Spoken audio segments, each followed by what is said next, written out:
When my brother raised his glass to toast our father's 70th birthday, he looked exactly like a king claiming his crown. He announced to the room that the company was officially his, effective immediately. Everyone applauded, and I just kept smiling, letting him have his moment of noise. He had no idea that a voting trust certificate currently sitting in my coat pocket proved I actually controlled 81% of the shares. The salt air in Seabridge always felt heavier in November, a damp weight that settled into the wool of your coat and the bones of your hands. I stood near the entrance of the private dining room at the Harbor Club, checking the seating chart for the third time, making sure the lines of sight were clear and the waitstaff knew not to pour the heavy Cabernet for my father until the main course. This was my role. I was the architect of the evening, just as I was the architect of the supply chains and the vendor contracts at Coleman Shoreworks. I was the person who made sure the lights stayed on and the machinery hummed, while my brother, Grant, was the person who stood in the spotlight and told everyone how bright the bulb was. My father, Everett Coleman, sat at the head of the long mahogany table. He was turning 70 today. To the casual observer, he looked like the picture of an American industrial success story. He wore his tuxedo with the ease of a man who had stopped trying to impress people 30 years ago. But I was not a casual observer. I saw the way his left hand rested flat on the tablecloth, pressing down hard to mask a tremor that had been getting worse since the spring. I saw the gray fatigue behind his eyes, a kind of hollowness that no amount of expensive scotch could fill. He smiled at the guests, board members, old friends, a few local politicians, but he wasn't really there. He was waiting. Grant was 40 minutes late. This was part of the script. Grant was always late. It made his arrival an event. If you are on time, you are a participant. If you are late, you are the guest of honor. When the double doors finally swung open, the room's energy shifted instantly. Grant walked in, and he brought the weather with him. He was 36, 3 years older than me, and possessed the kind of jawline and easy golden charm that made people want to forgive him before he even apologized. He had a woman on his arm, a stunning brunette in a red dress that was slightly too aggressive for a Tuesday night in New England. I didn't know her name. I doubted Grant would remember it in 6 months. "Happy birthday." "Pop," Grant shouted, crossing the room in 3 long strides.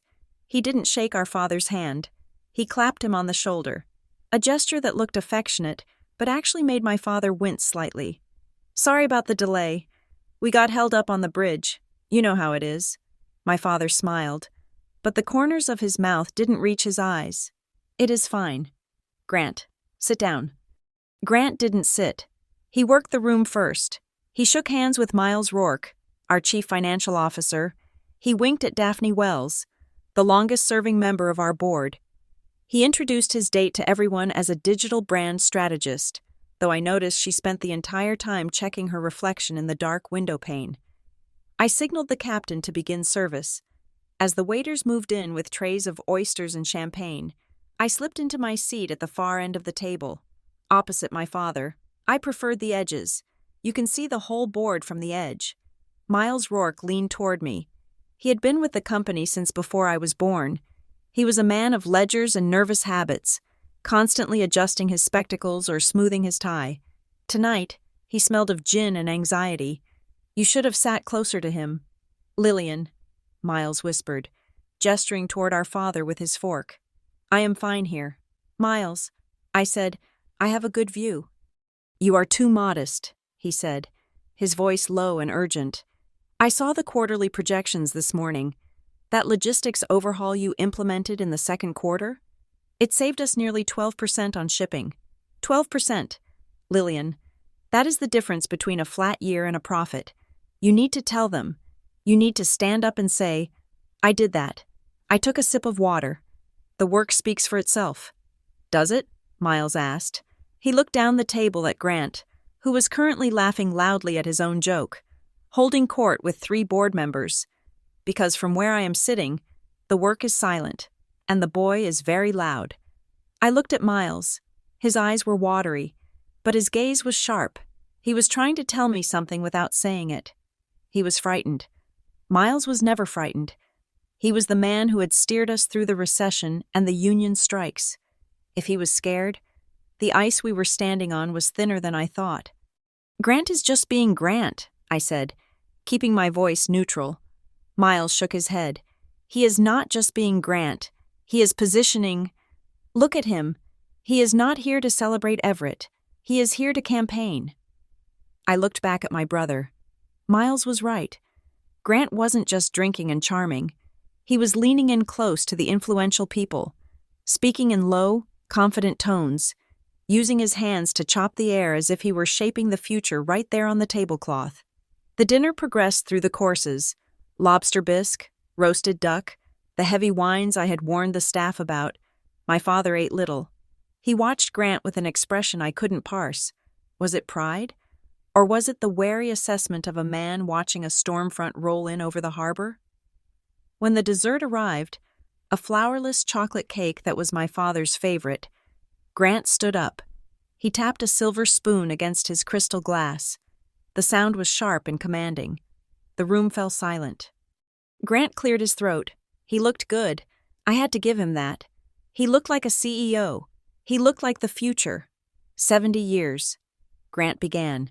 His voice was rich, projected perfectly to the back of the room. It is a milestone, a monument. When I look at my father, I do not just see a man. I see the history of Coleman Shore Works. I see the iron and the sweat and the grit that built this town. There was a murmur of agreement. My father looked down at his plate. "But history is not enough," Grant continued, his voice shifting, becoming more urgent. "We live in a fast world, a digital world, and to survive, we have to move. We have to be aggressive. We have to take the torch and run with it, not just stand still and admire the fire."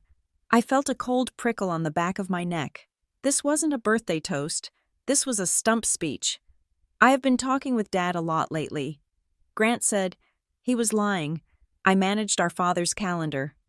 Grant had visited the office twice in the last month, and both times he had stayed for less than 20 minutes. "We have discussed the future, the need for new energy, the need for a single, decisive vision." Grant paused for effect. He looked directly at our father, then swept his gaze across the room, landing on the board members. "So, it is my great honor to announce, on this night of celebration, that the torch is officially passing. Dad deserves his rest. He has earned his time in the sun. As of this week, the transition begins. Dad's business goes to me." The room went dead silent for a heartbeat.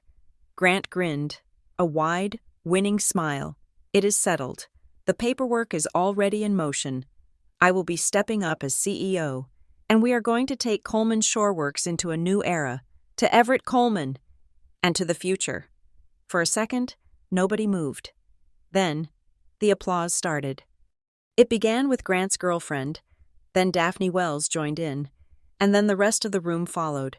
Swept up in the momentum of the moment, they clapped for the son who was finally stepping up. They clapped for the continuity of the family name. I did not clap. I looked at my father. He was not smiling. He was staring at Grant with a look of profound shock that he was quickly trying to mask with a polite nod. He hadn't agreed to this. Grant was ambushing him. Grant was using the public pressure of the birthday party to force a handover that hadn't happened yet. Grant raised his glass high, basking in the adoration. "I own this," his body language said. "This is mine." I sat perfectly still. My hands were folded in my lap. I felt Miles Rourke watching me, waiting for me to say something, to object, to stand up and scream that this was a lie. But I didn't. I stayed silent because Grant was wrong. He didn't own the company. He didn't even own a controlling interest. He thought he did. He thought that because he was the eldest son, the heir apparent, the shares would naturally flow to him. He thought that the family trust was a simple instrument. He didn't know about the crisis 8 years ago.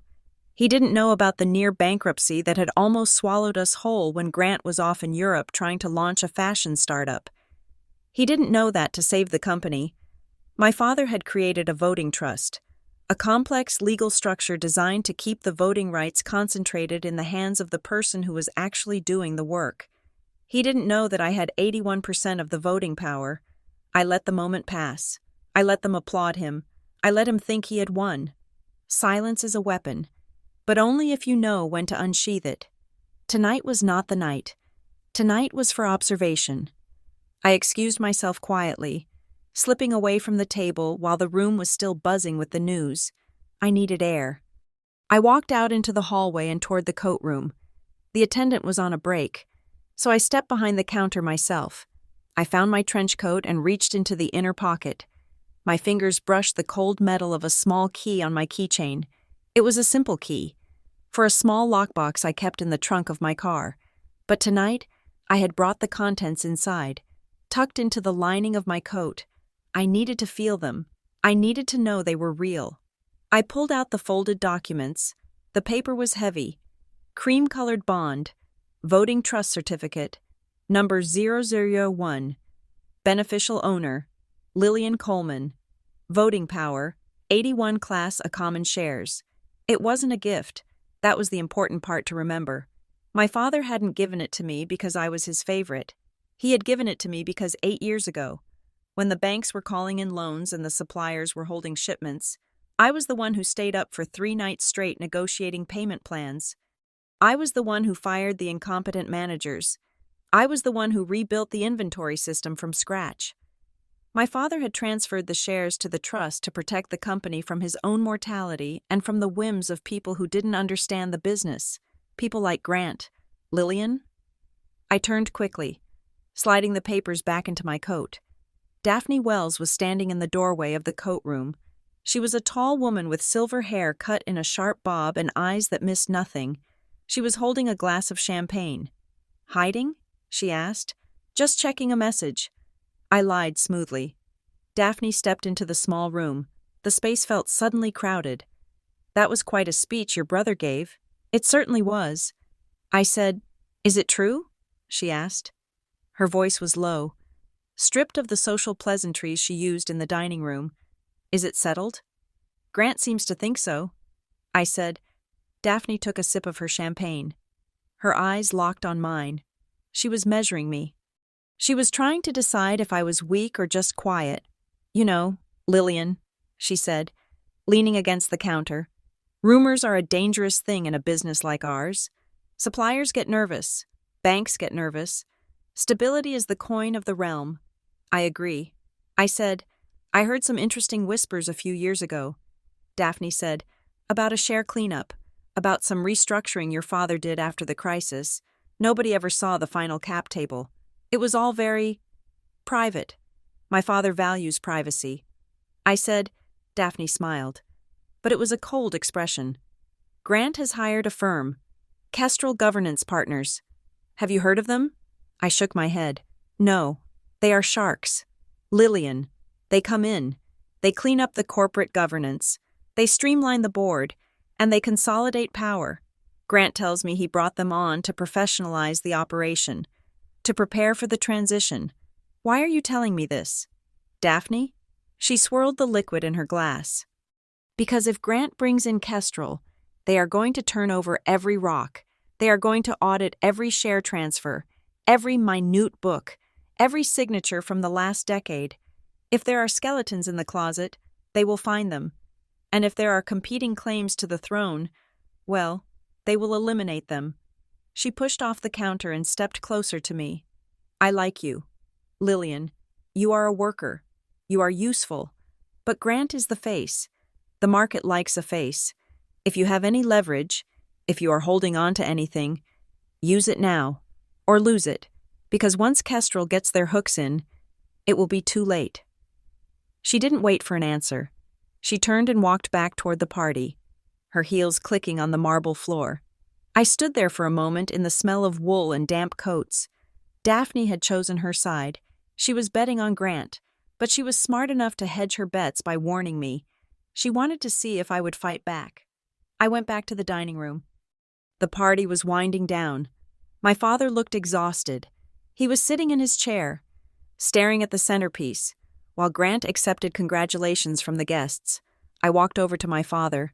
I put a hand on his shoulder. Ready to go. "Dad?" I asked. He looked up at me. His eyes were clouded. "Take me home." "Lillian, please. Grant can take you," I said. Testing him. "He has the driver." "No," he said, his voice sharp. "Not Grant. You? I want you to drive." I helped him up. He was lighter than I remembered. We said our goodbyes. Grant was too busy recounting a golf story to a state senator to notice us leaving. I waved at him, and he gave me a distracted thumbs up, as if I were a member of the catering staff clearing the plates. The drive to his house was quiet. The road wound along the coastline. The dark water of the Atlantic, invisible beyond the cliffs, its presence known only by the sound of the surf. My father stared out the window. He did not ask me. He said suddenly, "What?" I asked, keeping my eyes on the road. "Grant." He did not ask me. He just announced it, like it was a done deal, like I was already dead. "He thinks he is ready." I said, "He thinks being ready means wearing the right suit and knowing the right buzzwords." My father muttered, "He does not know the weight of it. Lillian, he does not know what it feels like when 300 families are depending on you to make the right call on a Tuesday morning." He raised his shaking hand and looked at it in the dashboard lights. "I am tired. Lillian, I am so tired of the noise." We pulled into the driveway of the estate. It was a large, shingled house that had been in the family for 3 generations. It felt too big for one old man. I helped him inside and settled him into his leather armchair in the study. I poured him a glass of water and set it on the coaster. "Lillian," he said. "Yes." "Dad?" "If something happens," he said, "nothing is going to happen." "Stop it," he snapped. "Don't handle me." "I am not a client. Listen to me. If something happens to me, if I stroke out, or if this tremor turns into something that takes my mind, would you keep the doors open?" "Of course," I said. "We will always keep the company running." "No," he said, grabbing my wrist. His grip was surprisingly strong. "I do not mean the company. I mean the soul of it, the people. If Grant tries to sell it, if he tries to strip it for parts to fund some new venture, would you stop him? No matter who begged you to sell? No matter if the whole family hated you for it?" I looked into his eyes. He was terrified. He wasn't asking me to be a daughter. He was asking me to be a sentry. I would stop him. I said, "I promise." He released my wrist. He leaned back and closed his eyes. "Good. Good girl." He pointed to his desk. "Top drawer. There is something for you." I walked over to the heavy oak desk. I opened the top drawer. Inside, sitting on top of a stack of files, was a sealed envelope. It was labeled in his handwriting, "Coleman Shore Works. Not for lawyers first, for you." "Take it," he said. "Don't open it here. Open it when you are alone." I took the envelope. It felt heavy, like it contained more than just paper. I put it in my bag. "Go home. Lillian," he whispered. "I will be fine. The nurse is coming in the morning." I kissed his forehead.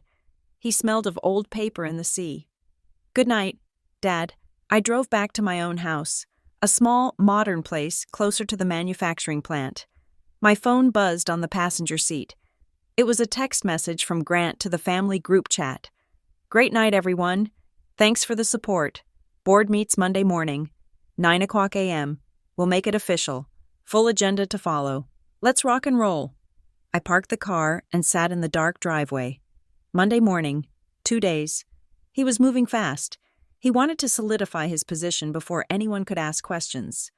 I walked into my kitchen and turned on the single light over the island. I took the envelope out of my bag and placed it on the counter. Then I took the voting trust certificate out of my coat pocket and placed it next to the envelope. I looked at the number. 81%. It wasn't just a number. It was a weapon. It was a shield. And if I used it, I would be destroying the fantasy my brother had built his entire life around. I would be humiliating him in front of the board, the town, and the industry. I would be the villain. Grant was the hero. He was the golden boy. He was the one everyone wanted to win. I was the sister who worked in the back office. If I walked into that boardroom and slapped this document on the table, I wouldn't be hailed as a savior. I would be called a usurper. I would be called jealous. I would be the cold-hearted sister stealing her brother's birthright. I stared at the papers until the words blurred. My father's question echoed in my head. Would you keep the doors open? No matter who begged you to sell? I wasn't doing this for Grant. I wasn't doing it for myself. I was doing it for the 300 people who worked on the factory floor. The people whose mortgages depended on Coleman Shoreworks not being sold off to a private equity firm by a man who thought leadership was a speech. I picked up my phone. It was late, almost 11, but I couldn't wait. I dialed the number for the company's outside transfer agent, the firm that handled the official records of stock ownership. I had a direct line to the senior account manager. He answered on the fourth ring, sounding sleepy. Lillian? Is everything okay? I need a reconciliation. David, I said, keeping my voice steady. I need a certified shareholder list generated as of close of business today, and I need the voting trust verification pulled from the vault. There was a pause on the other end. A long, uncomfortable silence. Lillian, I can't do that. What do you mean you can't? I asked. I am the authorized contact. I know, David said, but we got a legal hold order this afternoon, about 4 o'clock, just before you guys went to dinner. A hold order? From whom? It came from a firm called Kestrel Governance Partners. David said, they filed a notice of dispute regarding the beneficial ownership records. They claimed there are irregularities in the historical transfers. They locked the file. Lillian, nobody can access the records without a court order or the signature of the interim CEO. My hand tightened on the phone. Grant hadn't just announced his takeover. He had launched a preemptive strike. He had locked me out of the proof I needed to stop him. The interim CEO? I asked, my voice cold. We don't have an interim CEO. David sighed. The paperwork they sent? It says Grant Coleman has been appointed pending board ratification. Lillian, what is going on? I didn't answer. I looked at the envelope on the counter. The war hadn't started tonight at dinner. It had started hours ago, while I was getting dressed, while I was checking the seating charts, while I was being useful and invisible. Grant had made his move. I hung up the phone. I looked at the dark window. Monday morning was going to be interesting. Monday morning at Coleman Shoreworks usually smelled of ozone and damp cardboard. A scent that had greeted me every week for the last decade. It was the smell of the factory floor drifting up into the administrative wing. A reminder that we made things here. We did not just move money around. We bent steel and molded high-grade polymers for marine engines. But when I walked through the glass double doors at 7:30 in the morning, the air felt sterile. The front desk, usually a chaotic hub of courier packages and ringing lines, was silent. Brenda, our receptionist of 15 years, was sitting with her hands folded on top of her desk, staring at a laminated sheet of paper taped near her phone. She looked up when I entered, and instead of her usual wave, she flinched. "Good morning, Brenda," I said, pausing by the desk. "Is the coffee pot in the break room broken again? You look like you need a cup." Brenda forced a smile that looked painful. "Good morning, Ms. Coleman. The coffee is fine." She glanced down at the laminated sheet. "Is something wrong?" I asked. "I was given new instructions this morning," she said, her voice dropping to a whisper. "For shareholder inquiries, or media, or anyone asking about the leadership transition. Instructions from whom?" "From the transition team," she said. "Mr. Coleman's new consultants. Kestrel Governance Partners." I stared at her. Kestrel again. Daphne Wells had been right. They had moved in over the weekend. "What do the instructions say, Brenda?" She read from the sheet, her voice flat. "All inquiries regarding corporate structure, ownership, or executive authority must be routed immediately to Talia Brenner or the Kestrel support staff. No employee is authorized to discuss these matters." "I see," I said, keeping my tone even. "Well, I am not an inquiry. Brenda, I am the director of operations, and I'm going to my office." I walked past her. Hearing the heavy click of my heels on the linoleum, I felt a strange sensation, like the building itself was rejecting me. My keycard still worked on the inner door. but the light on the reader blinked amber for a second before turning green, a subtle hesitation that felt symbolic. I went to my office and logged into my computer. My email access was still active, but when I tried to open the shared folder for board minutes, a dialog box popped up. Access denied. Contact administrator. I sat back in my chair. They were walling me off. Slowly, quietly, brick by brick. At 9 o'clock, I walked into the boardroom. The room was dominated by the long oval table where I had spent hundreds of hours analyzing spreadsheets and arguing about vendor contracts. Today, the atmosphere was different. There were fresh carafes of water at every seat, and sleek, leather-bound folders that I had not prepared. Grant was already there, standing at the head of the table.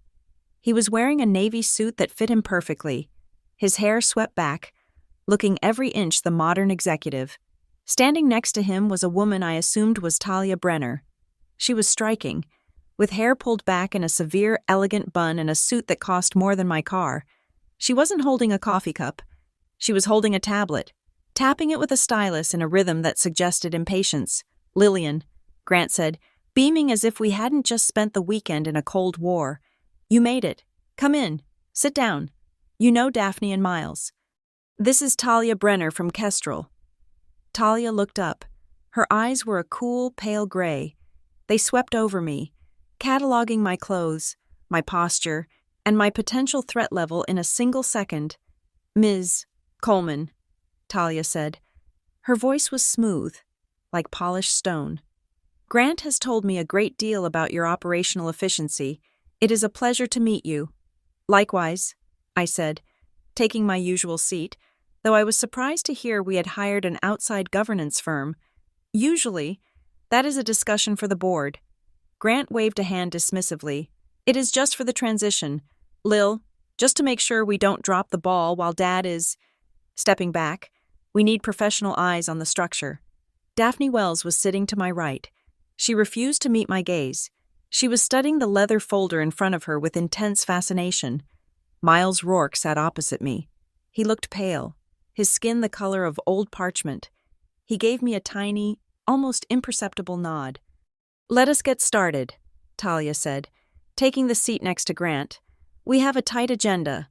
The primary objective today is to formalize the leadership continuity plan. Given Everett's health announcement at the birthday dinner, we need to ensure the market sees stability." She tapped her tablet, and the screen at the end of the room lit up. It showed an organizational chart. Grant's picture was at the top, labeled Interim CEO. My picture was below him, in a box labeled Head of Operations. "As you know," Talia continued, "Everett is taking an indefinite medical leave. To facilitate this, we propose a resolution appointing Grant Coleman as interim CEO, effective immediately, with full executive authority to sign for the corporation." I looked at the screen. "Effective immediately. Does my father know about this resolution?" I asked. Grant sighed, a theatrical exhale that suggested I was being difficult. "Of course he knows. Lillian, we talked about it yesterday." "I would like to hear that from him," I said. Grant exchanged a look with Talia. Talia nodded slightly. "We have Everett on the line," Talia said. She pressed a button on the conference phone in the center of the table. "Everett?" Talia said, raising her voice slightly. "Can you hear us?" There was a crackle of static, and then my father's voice filled the room. It sounded thin, reedy, as if it were coming from a great distance or through a layer of cotton. "I am here," he said. "Dad," I said, leaning forward. "It is Lillian. Are you okay?" "Lillian," he said. His voice dragged on the vowels. "I am tired. Just tired. Dad, Grant is proposing a vote to make him CEO immediately." I said, "He says you agreed to it." There was a long pause. I could hear breathing on the other end. I wondered what drugs he was on. I wondered who was in the room with him. The business needs a leader, my father said finally. The words sounded rehearsed, or perhaps just exhausted. Grant has the energy. "But do you agree to the resolution?" "Dad," I pressed, "do you want to step down completely?" Handle it professionally. He said, just handle it. No fighting. I cannot take the fighting. The line went dead. Grant looked around the room, his hands spread wide. There you have it. He wants us to handle it. He wants me to lead. I felt a cold knot in my stomach. That wasn't a confirmation. That was a surrender. My father sounded medicated, pliable. But to the board, it was enough. I motioned to approve the resolution. Daphne Wells said quickly, "I second," said a man named Robert, another board member who usually followed the wind. "Discussion?" Grant asked, already smiling. I raised my hand. "Lillian?" Grant said, his smile tightening at the edges. "I would like to table the vote until we have a confirmation of the current capitalization table from the transfer agent," I said calmly. The room went quiet. Talia Brenner stopped tapping her stylus. "Why is that necessary?" Talia asked. "This is a management vote. Ms. Coleman, not a shareholder vote, because the authority of this board derives from the shareholders," I said, "and if we are making a change of this magnitude, based on an informal transfer of power, we need to be absolutely certain who holds the voting rights. I want to see the certified list of beneficial owners." Talia smiled, a small, pitying expression. "Ms. Coleman," she said, "we are currently conducting a comprehensive audit of the corporate records. The beneficial ownership is under review. There are discrepancies in some of the historical documents. Until those are resolved, the current register is frozen to protect the integrity of the company." "Frozen?" I asked. "By whose authority?" "By the authority of the governance committee," Talia said, "which, effectively, is me, acting on behalf of the executive chair." I looked at Daphne. She finally looked up. Her eyes were hard. "Lillian," Daphne said, "we can't let bureaucratic delays stop us from securing the company's future. Grant is the heir. Everyone knows that. The paperwork is just housekeeping. Let us not be obstructionist." She had made her choice. She was betting that Grant's charisma and Kestrel's muscle would steamroll whatever I had in my pocket. "All in favor of the resolution?" Grant asked.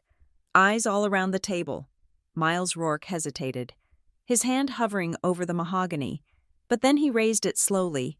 He looked defeated. "Opposed?" Grant asked. "Nay," I said softly. "The motion carries." Grant said. He clapped his hands together. "Great. Now, let's get to work. Talia has a plan for a press release going out at noon." The meeting broke up 20 minutes later. I felt bruised, though no one had touched me. I gathered my things and walked out into the hallway. Lillian. It was Miles. He had followed me out. He pulled me into a small alcove near the restrooms, away from the security cameras. "You need to be careful," he whispered. "I know, Miles. They just appointed him king. It is worse than that," Miles said. He looked over his shoulder. "Friday night? Late? After everyone had gone home? What happened?" "The security logs show an entry. Someone used a master override to access the archives in the basement." "The archives?" "The physical minute books, Lillian, the ones from 8 years ago, the crisis years." My blood ran cold. Those books contained the original resolutions establishing the voting trust. They contained the wet ink signatures of the entire board acknowledging that my father was transferring control to me. "Did they take anything?" I asked. "I don't know," Miles said. "I tried to check this morning, but the cabinet has been rekeyed. Lillian, only 3 people had keys to that cabinet. Me, Everett, and you. And Dad's key?" I asked. Miles looked at me grimly. "Grant has Everett's keys. He took them from the house on Sunday. He said he needed them for the office. If Grant destroyed the originals, and Kestrel was blocking the digital records at the transfer agent, I would have nothing but my own copies. And copies could be forged. Copies could be disputed. Miles," I said, "do not go back to the archives. Do not draw attention to yourself. Just keep your head down." "What are you going to do?" he asked. "I'm going to see a lawyer." I said, "A real one." Harbor Klein LLP was located in a brick building overlooking the wharf, a firm that smelled of old tobacco and precedent. Noah Klein was a man who treated punctuation with religious reverence. He was 60, meticulous, and had been my father's personal attorney for estate planning before Grant convinced Dad to move the corporate work to a flashy Boston firm. I sat in Noah's office, the leather chair swallowing me. I had explained everything: the dinner, the meeting, the lockbox. Noah steepled his fingers. He did not look surprised. He looked weary. "So," Noah said, "they have blocked the transfer agent. They have seized the minute books, and they have installed a governance firm to control the narrative." "Yes," I said. "And you have this?" He pointed to the photocopy of the voting trust certificate I had placed on his desk. "I have the original in a safe place." I said. "Good," Noah said, "because they will claim this is a forgery. They will claim your father was not competent when he signed it. They will claim you exerted undue influence." "Can they win?" I asked. "In court?" "Eventually. No. If the documents are valid, facts are facts. But Lillian, litigation takes years. By the time a judge rules that you own 81% of this company, Grant will have run it into the ground or sold it for parts. Possession is 9/10 of the law, and right now, he possesses the chair. I do not want to sue. Noah, I do not want to destroy the company to save it. Then we need a defensive strategy." Noah said, "We need to stop them from changing the rules of the game while they are in power. We need to prevent them from amending the bylaws to dilute your shares or dissolve the trust." "How do we do that?" "We have to prove you exist," Noah said. "We have to force the transfer agent to recognize you, and we have to do it before Grant signs anything that cannot be unsigned." He leaned forward. "Did your father leave you anything else? Any other instructions?" I thought of the envelope in my bag. I had not opened it yet. I had been too afraid of what it might say. Too afraid it might confirm that my father actually wanted Grant to have the company, and the trust was just a test I had failed. "There is a letter," I said. "I have not read it." "Read it," Noah said. "Now." I reached into my bag and pulled out the heavy cream envelope. My hands were shaking slightly. I slit the top with a letter opener Noah pushed across the desk. Inside, there were 2 documents. The first was a handwritten letter on my father's personal stationery. The ink was blue, the handwriting firm, written years ago, before the tremors started. "My dearest Lillian, if you are reading this, 2 things have likely happened. First, I am no longer able to stand at the helm. Second, Grant has tried to take the wheel before he is ready. I love your brother. He has a fire in him that people are drawn to. But fire without a hearth burns down the house. 8 years ago, we almost lost everything because of certainty, reckless certainty. I was too sure of the market, and I stopped looking at the risks. I created the trust not to punish Grant, but to protect him from himself, and to protect the families who rely on us. You are the hearth. Lillian, you are the stone that does not burn. You have always been the one who watches the horizon. I transferred the shares to you gradually so you would learn the weight of them. If Grant tries to take it, it means I'm not well, or I'm too weak to say no to him. Do not let him have it because you think it is what I want. What I want is for Coleman Shoreworks to survive. Forgive me for placing this burden on you. Leaders are not chosen. They are forged. Love, Dad. I felt a tear slide down my cheek. I wiped it away quickly. He had known. He had known for years that this moment would come. "What is the second document?" Noah asked gently. I pulled out the other paper. It was a formal board resolution. Typed but undated, it authorized a contingent line of credit. I scanned the terms. They were horrifying. Interest rates that ratcheted up quarterly. Covenants that allowed the lender to seize assets if EBITDA fell below a certain threshold, and a clause that gave the lender voting rights in the event of a default. It was a predatory loan, a death trap. The lender's name was at the top, Blackwater Meridian Capital. I have never heard of them. I said. Noah frowned. "Let me see." He took the document and studied it. His face grew pale. "Blackwater," he muttered. "They are not a bank. Lillian, they are a distressed asset fund. They lend money to companies they intend to own. They write loans designed to be defaulted on so they can strip the assets. Why would Dad have this? I asked. Noah looked at the date on the footer. It was from 8 years ago, the crisis. He must have negotiated it as a nuclear option. Noah said, a last resort to make payroll if the banks closed the doors, but he never signed it. See, the signature line is blank, but he kept it. I said, Noah tapped the paper. If Grant finds this, or if someone hands it to him, and he signs it now, thinking it is just easy money to fund his new era. He hands the company to Blackwater. I finished, and if Blackwater gets a foothold, your 81% might not matter. They will use the debt covenants to override shareholder control. I stood up. I have to stop him. You cannot just walk in and yell. Noah said, you need leverage. You need to prove you are the majority owner. I will. I said. My phone buzzed as I walked to my car. It was Grant. Coffee? The roasting place on Wharf Street? 15 mins? Just us. I considered ignoring it, but I needed to look him in the eye. I needed to see if he knew about Blackwater, or if he was just the puppet. I walked into the coffee shop 10 minutes later. Grant was sitting at a corner table, nursing a cappuccino. He looked less triumphant than he had in the boardroom. He looked tired. Lil, he said, pulling out a chair for me. Thanks for coming. I sat down. I did not order anything. What do you want? Grant? He sighed. You're mad. I get it. You felt blindsided at the party. I should have told you beforehand. That's on me. You should have told Dad. I said, Dad is fine with it. Lillian, you heard him today. He wants to rest. He wants me to carry the load.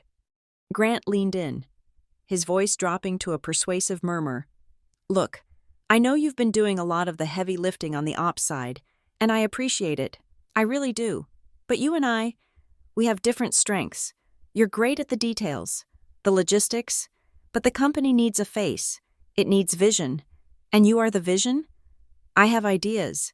Lil, big ones. But I can't do them if my own sister is fighting me in the boardroom. It looks bad. It makes the lenders nervous. Which lenders? I asked sharply. Grant blinked. Just the banks. The usual. He didn't know about Blackwater. Not yet. Or he was a better actor than I gave him credit for. Why didn't you clap? He asked suddenly. What? At the birthday. When I announced it, everyone clapped. Daphne, Miles, the whole room. But you just sat there. I looked at him. He was genuinely hurt. That was the tragedy of Grant. He didn't want to steal the company.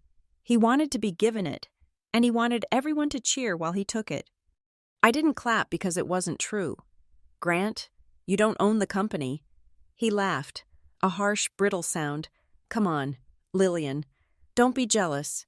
It's ugly. Look, I want to make this work. I want you on the team. He pulled a folded napkin from under his cup. I'm willing to give you a division. You can run the logistics subsidiary, autonomous control. You report to me, but you run your own show. We can sign a family settlement agreement. You drop any claims to the main shares, and I give you the division. I stared at the napkin. He was offering me a crumb of the loaf I had baked. I don't want a division. Grant? Then what do you want? He snapped. I want you to stop before you hurt yourself. I said. He stood up, his chair scraping loudly against the floor. You sound just like him, always thinking I'm going to break something. Well, I'm the CEO now. Lillian, get on board, or get out of the way. He stormed out of the shop. I watched him go. He was walking fast, agitated. He was a man under pressure, and men under pressure made mistakes. I went back to Noah's office late that afternoon. The sky had turned a dark, bruised purple over the harbor. Bad news. Noah said as soon as I walked in. I sat down. Tell me. I just got off the phone with the transfer agent's legal department. Kestrel has filed a formal notice of suspicious activity regarding the voting trust. They are claiming the trust might be fraudulent. Fraudulent? That is absurd. It is a delaying tactic, Noah said. But it worked. The agent has placed a total freeze on the register. They won't issue a certificate. They won't recognize your vote until the dispute is settled. So I am locked out. I said, not entirely. Noah said, we can force their hand, but we have to escalate. How? We file a formal demand for inspection of books and records pursuant to Massachusetts general law. and we attach a sworn affidavit asserting your ownership of the 81%. We serve it on the corporate secretary, which is currently Miles, and we copy the entire board. And Kestrel? And Kestrel. Once we file this, it is public record. Lillian, you are declaring war. You are telling the world that the interim CEO is an imposter and that you are the majority owner. I looked at the document Noah had drafted. It was sitting on his desk. It was just a few pages of legal text, but it felt heavy. Demand for inspection. Claimant. Lillian Coleman. Interest. 81%. Class A common stock. If I signed this, the rumors would start instantly. The employees would panic. The suppliers would hold shipments. My father's name would be dragged through the mud. The family stability he craved would be shattered. But if I didn't sign it, Grant would be left alone in a room with Talia Brenner and a predatory loan document from Blackwater Meridian. He would sign away the company's soul to buy himself a few months of playing king. I imagined the factory floor. I imagined the faces of the shift supervisors, the men and women who had worked for us for 20 years. They didn't care about family drama. They cared about their paychecks clearing on Friday. Grant would risk those paychecks on a gamble. I would not. My father's letter echoed in my mind. You are the stone that does not burn. Stones are hard. Stones are cold. Sometimes you have to be the villain to be the protector. Give me the pen. I said. I didn't hesitate this time. I signed my name at the bottom of the page. The ink was dark and permanent. File it, I said. Noah nodded. I will have a courier deliver it within the hour. I walked to the window and looked out at the harbor. The lights of the town were flickering on, one by one.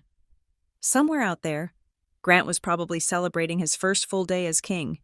He had no idea that I had just lit the fuse that would blow his throne to pieces. The demand letter hit the executive wing of Coleman Shoreworks like a stone thrown through a plate glass window. I did not deliver it myself.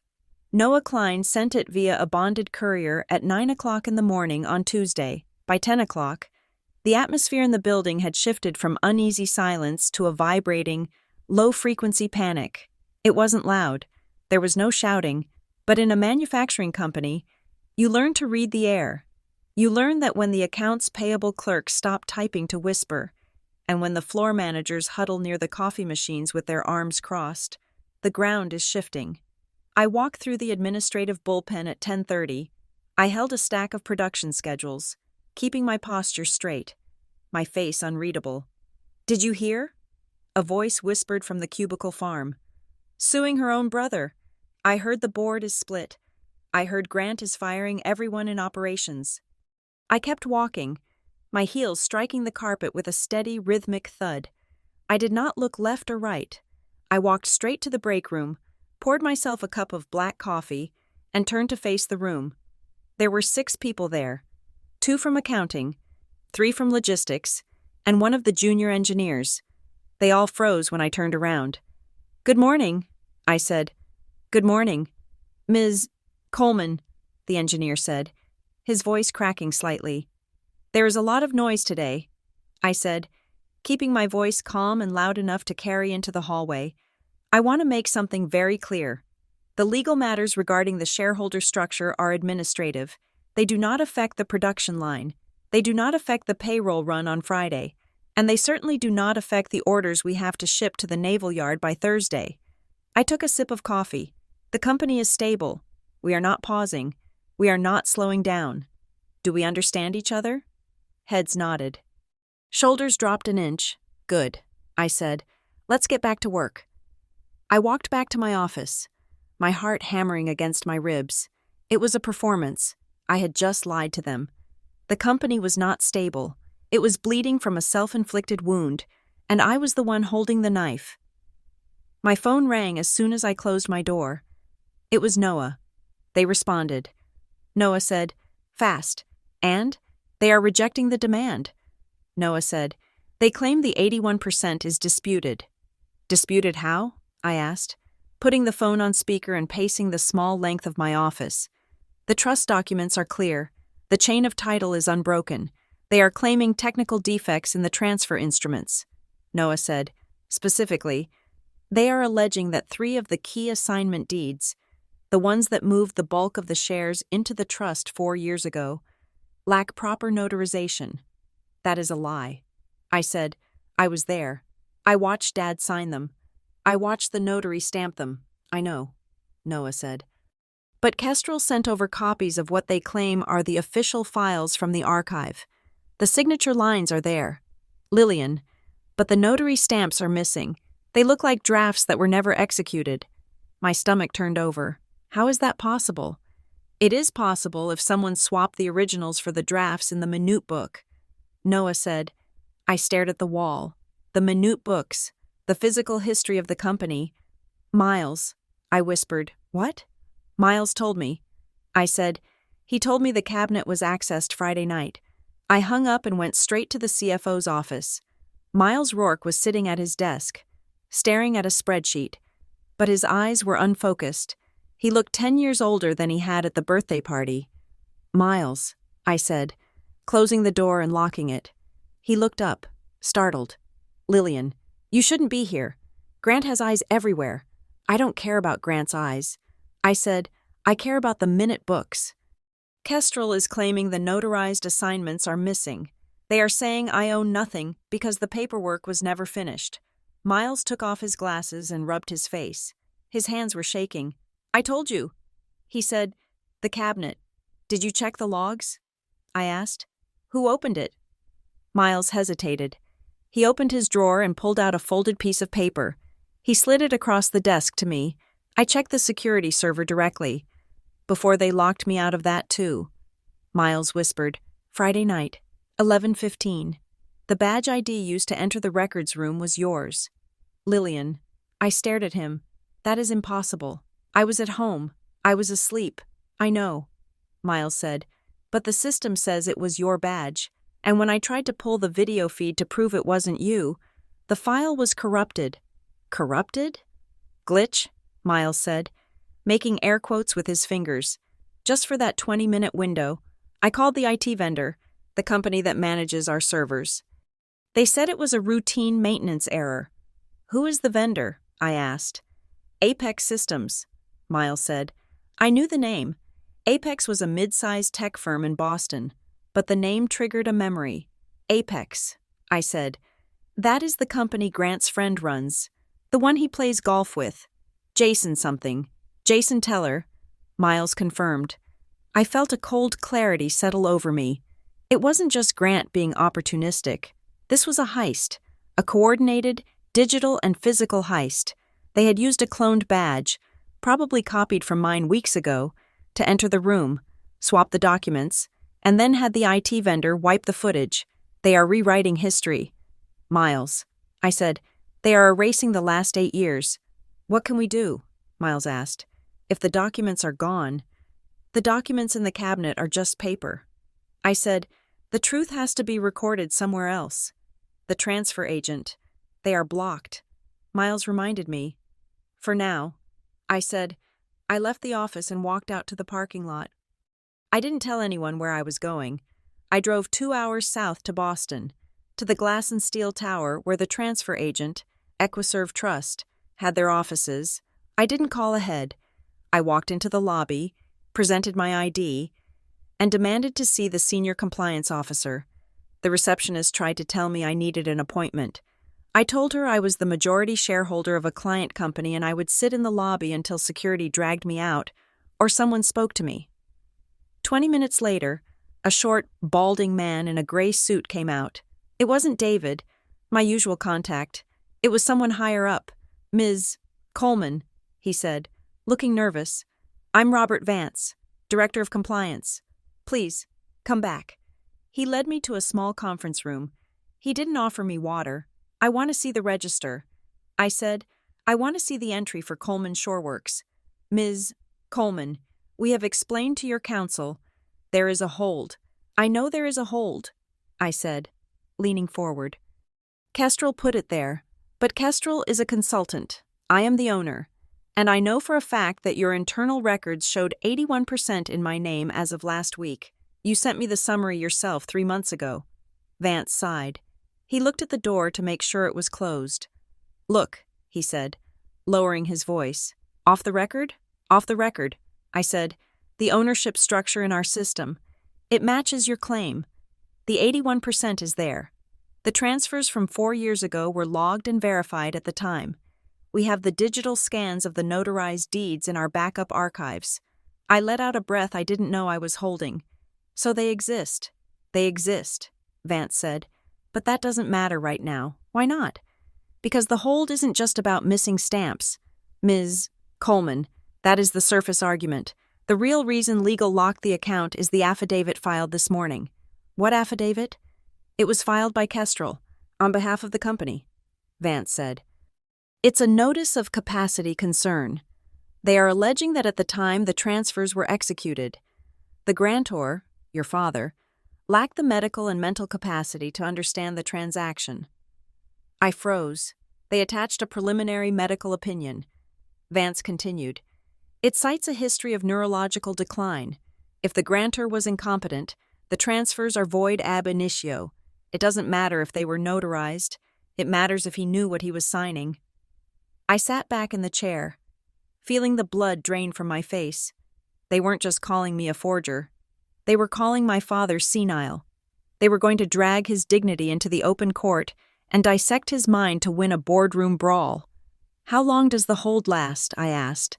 Until a court rules on his competency, Vance said, or until the family settles. If you fight this, Ms.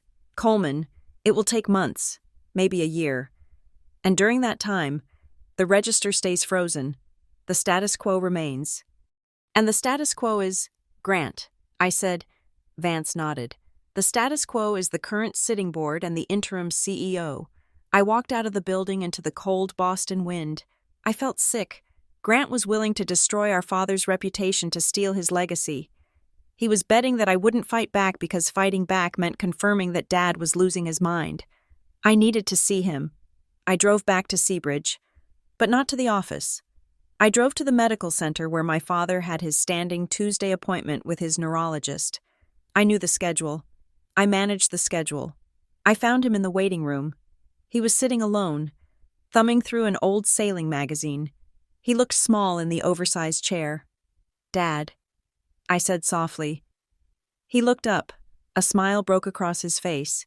Genuine, warm, and heartbreakingly vacant. Lillian, what are you doing here? Did I forget a lunch date? No, I said, sitting next to him. I just wanted to see you. How are you feeling? Oh, you know, he said, tapping his knee. The wiring is a bit loose, but the hull is sound. He looked at me, his eyes narrowing slightly. You look tired. Lily, is the business? Is everything okay? Everything is fine. I lied. He leaned in. Grant came by the house yesterday. He was very excited. He said he is fixing things, streamlining. He used a lot of big words. I took his hand. His skin was paper thin. Dad, did you sign anything for Grant? Recently? He frowned, searching his memory. Papers. There are always papers. He said it was for the transition, to help him help me. Dad, I said, watching his eyes closely. Do you know a firm called Kestrel? His reaction was immediate. He flinched. His hand jerked in mine, and a shadow of genuine fear passed over his face. He looked around the waiting room as if someone might be listening. Kestrel, he whispered. Yes. Do you know them? Bad birds, he muttered. He looked at me, his eyes suddenly sharp, lucid with a terrified clarity. Not them. Lillian, never them. I told Miles. Keep the hawks away. He squeezed my hand hard, hurting me. Don't let them in the books. Lillian, they eat the ink. Before I could ask more, the nurse opened the door. Mr. Coleman? The doctor is ready. My father's face went slack again. He stood up, the fear vanishing into the fog of his condition. Duty calls, he said. I watched him walk through the door. He knew, somewhere in the deep recesses of his memory, he knew who Kestrel was, or at least what kind of danger they represented. He hadn't hired them. He feared them. I drove back to the office, my anger hardening into a cold, dense weight. I wasn't just fighting for shares anymore. I was fighting for the man who was terrified of the hawks. When I got back to Coleman Shoreworks, The parking lot was full. Too full. There were 2 news vans parked near the entrance. I walked into the lobby and saw a sign on an easel. Coleman Shoreworks. The New Era. Press tour 2:00 p.m. Grant was standing in the center of the lobby, surrounded by a group of local reporters and a few city council members. He was wearing a hard hat, a pristine, white hard hat that had never seen a day of work. "We are not just maintaining," Grant was saying to a reporter with a microphone. "We are evolving. My father built a great foundation, but it is time to build the skyscraper. We are rebranding. We are modernizing. And yes, there will be changes, but progress is always change." He spotted me coming through the doors. For a split second, his smile faltered, but then he turned it up to high beam. "And here is my sister, Lillian," he announced, gesturing to me. "Our director of operations. She is the one keeping the engines running while we chart the new course." The cameras turned to me. The red lights were blinking. Grant had trapped me. If I walked away, I looked like the disgruntled sister. If I stayed and smiled, I was complicit in his lie. I walked over. I did not smile. I looked at the reporter. "Operations are running as scheduled." I said, "Our focus remains on our current contracts and our employees." Grant put an arm around my shoulder. It felt heavy and fake. "That is the Coleman dedication," he said, "always focused on the work." I pulled away gently but firmly.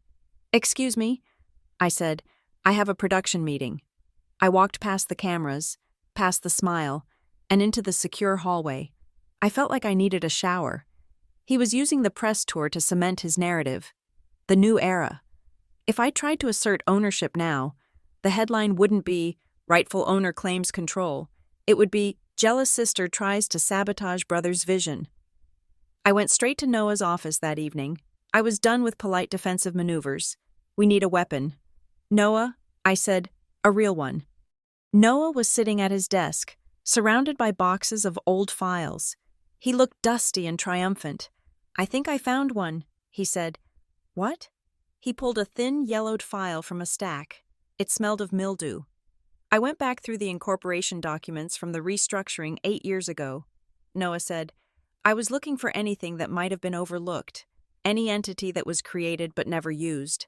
And I found this," he said, "the Seabridge Employee Resilience Trust." I frowned. "I have never heard of it. Your father created it during the darkest days of the financial crisis," Noah said. "He was afraid that if the company went under, the workers would lose their pensions. So he carved out a small block of shares, Class B non-voting preferred stock, and put them into this trust." "Non-voting?" I asked. "Then it is useless." "Not entirely," Noah said. He opened the file and pointed to a clause. "Look at the bylaws of the trust. It holds only 2% of the equity. But it has a special covenant. In the event of a change of control or a material debt restructuring, the trust must be notified and must give its consent if the transaction endangers the long-term employment stability of the workforce." I read the clause. It was a poison pill, a tiny buried landmine designed to stop a raider from gutting the company. "Does Grant know about this?" I asked. "I doubt it," Noah said. "It has been dormant for 8 years.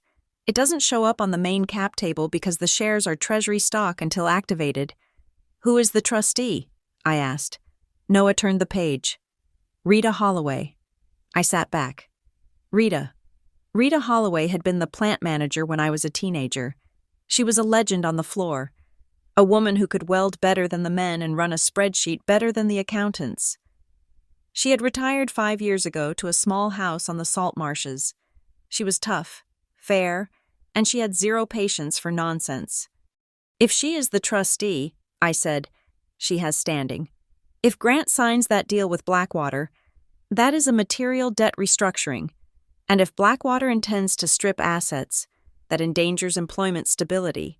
Noah said, "Rita can block it, or at least, she can sue to stop it, which creates a second front in the war."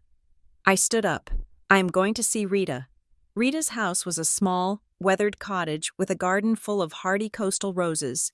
It was dark when I arrived, the wind howling off the marshes. Rita opened the door before I knocked. She was wearing a flannel shirt and jeans, her gray hair pulled back in a ponytail. She looked exactly the same as the day she retired. "Lillian Coleman," she said. "I figured you'd show up eventually." "You heard the news?" I asked. "I hear everything," she said. "Come in." We sat in her small kitchen. She poured me a cup of tea that was strong enough to strip paint. "So," she said, "the boy king is sitting on the throne, and you are out in the cold. I own 81% of the company." "Rita," I said, "paper says a lot of things." She said, "Power is who is sitting in the chair. Grant is going to hurt the company. Rita, he is bringing in lenders who strip assets. He is listening to consultants who erase history." Rita looked at me over the rim of her mug. Her eyes were sharp, blue, and unblinking. "And what are you going to do?" she asked. "Are you going to save the company? Or are you just trying to get your inheritance back?" "I don't care about the money," I said. "I care about the jobs. I care about the promise Dad made to the crew." "Your dad?" She grunted. "Everett was a good man. But he was soft when it came to that boy. He built this trust thing, this resilience trust, because he knew. He knew one day Grant might try to sell the furniture to buy a sports car. Then help me." I said, "You are the trustee. You have the power to object to the Blackwater deal." Rita set her mug down. "I will help you, Lillian, but not for you. I don't care which Coleman name is on the letterhead. I care about the 300 people on that floor. I understand. Do you?" she asked. "Because if I activate this trust, and we win, and you take control, I will be watching you. If you cut one job, if you touch one pension, I will use this trust to sue you just as hard as I would sue Grant." I held her gaze. "I accept those terms." "Good," she said. She reached into a drawer and pulled out a pen. "Bring me the papers. I'll sign the objection." I left Rita's house feeling a strange mix of relief and terror. I had an ally, but I had also just bound myself to a promise that would make running the company even harder. The next morning, Wednesday, I went straight to the factory floor. I needed to see what was happening on the ground. I walked through the receiving dock, nodding to the forklift drivers. I stopped at the raw materials bay. There was a pallet of high-grade steel alloy sitting there, wrapped in plastic. I looked at the shipping label. Supplier, North Atlantic Metals. I frowned. We didn't use North Atlantic Metals. We used a foundry in Pennsylvania that we had worked with for 20 years. I pulled out my phone and took a picture of the label. I walked over to the receiving manager, a guy named Ken. "Ken, what is this?" I asked, pointing to the steel. "Why aren't we using Keystone?" Ken looked uncomfortable. "Orders came down from the new procurement office. Lillian, we were told to switch vendors. They said this stuff is cheaper." I looked at the invoice attached to the clipboard. The price per ton was listed. It wasn't cheaper. It was 15% higher than our contract rate with Keystone.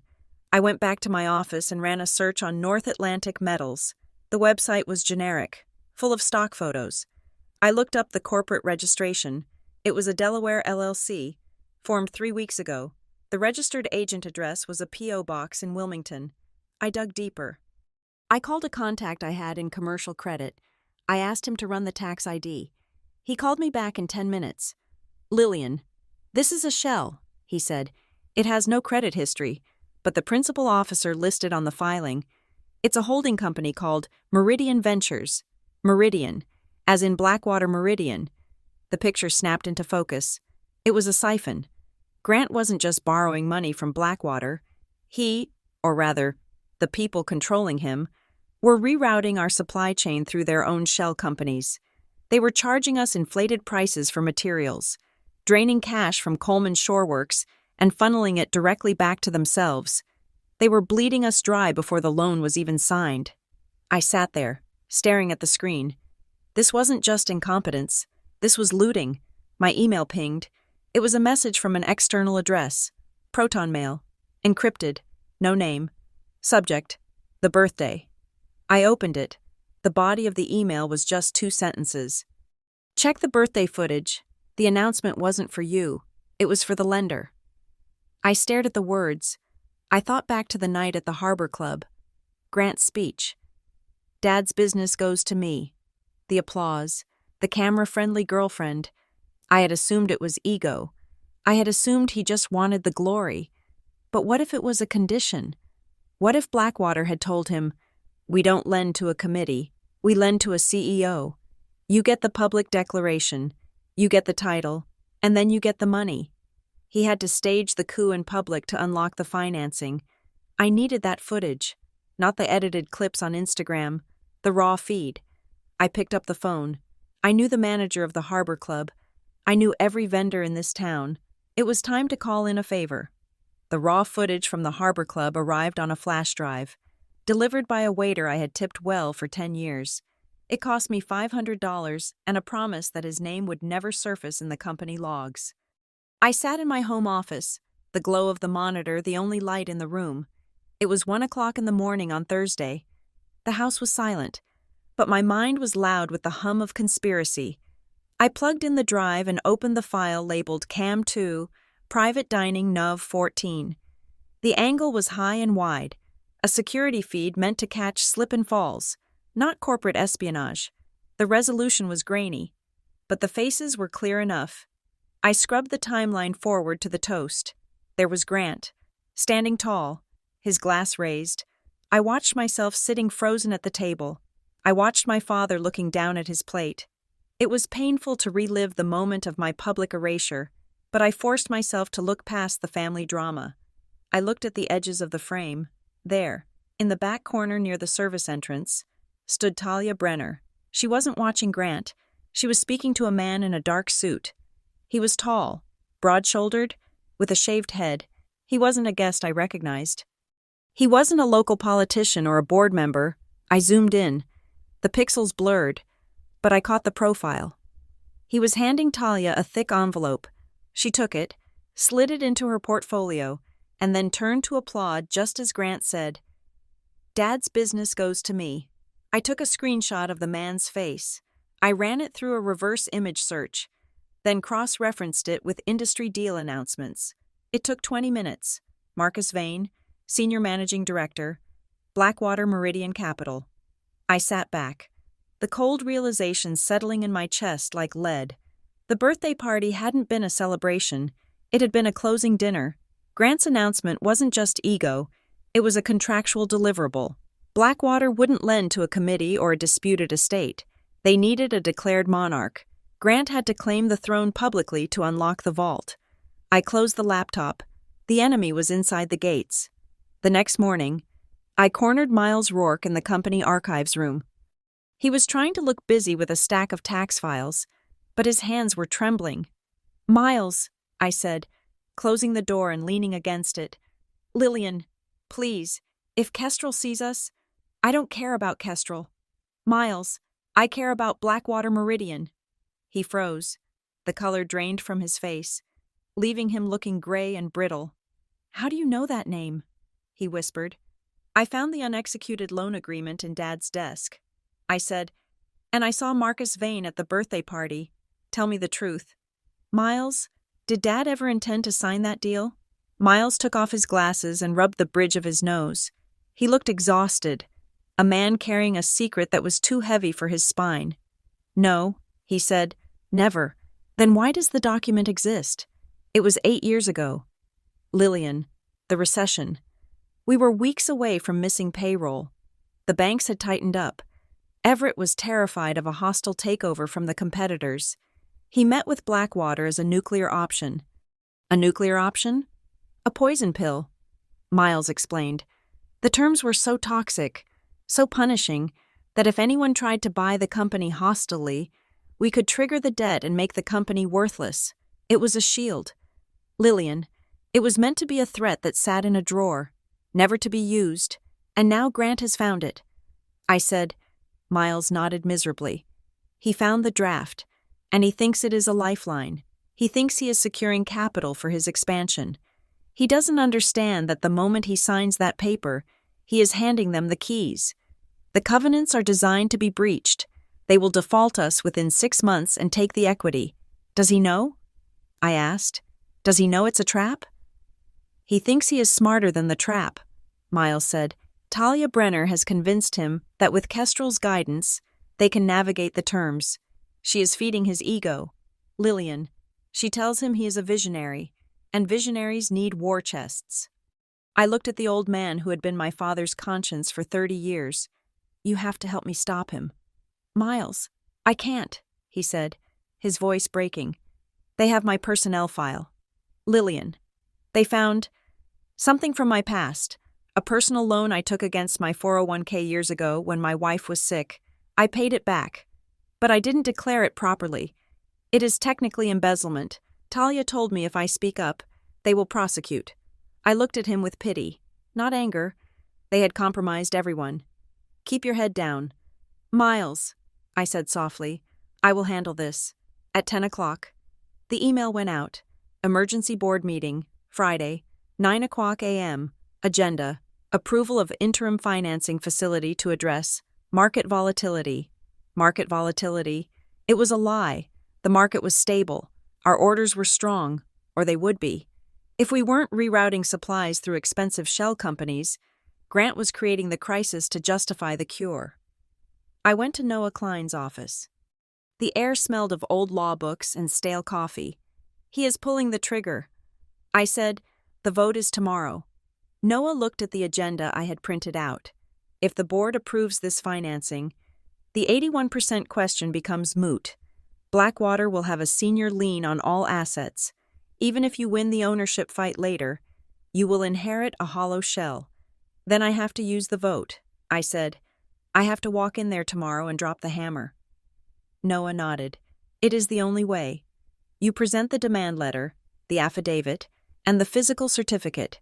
You declare the board illegitimate, and you veto the financing. And what happens to the company? I asked. What do you mean? If I do that? Noah, it is a civil war, public, ugly. The employees will see the leadership tearing each other apart. The suppliers will panic. The bank will freeze our operating accounts until the litigation is settled. We might miss payroll next week. Noah sighed. It is a risk. But the alternative is death by Blackwater. There has to be another way. I said, a way to stabilize the ship before I throw the captain overboard. What are you thinking? I need money.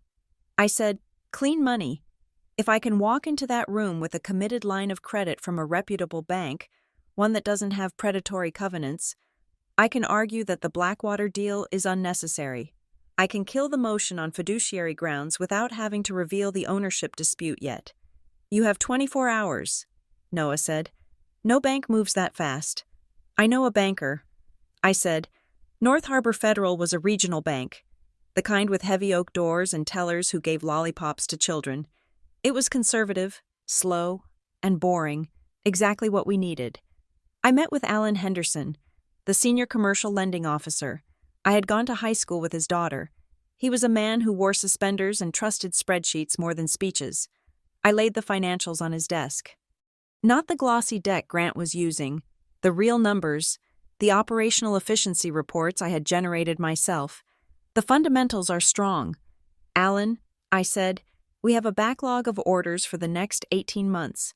Our margins are healthy, despite the recent administrative noise. Alan looked over the papers. The numbers look good. Lillian, better than good. But I read the papers. There is talk of a succession struggle, a dispute over the estate. It is growing pains. I lied smoothly. My father is stepping back. My brother and I are working through the division of labor. Banks hate uncertainty. Lillian, Alan said, taking off his reading glasses, if we extend a $5 million line of credit, and your brother decides to sue the bank, or if the board repudiates the loan, I will personally guarantee it. I said, Alan stopped. He looked at me. Lillian, do you know what you are saying?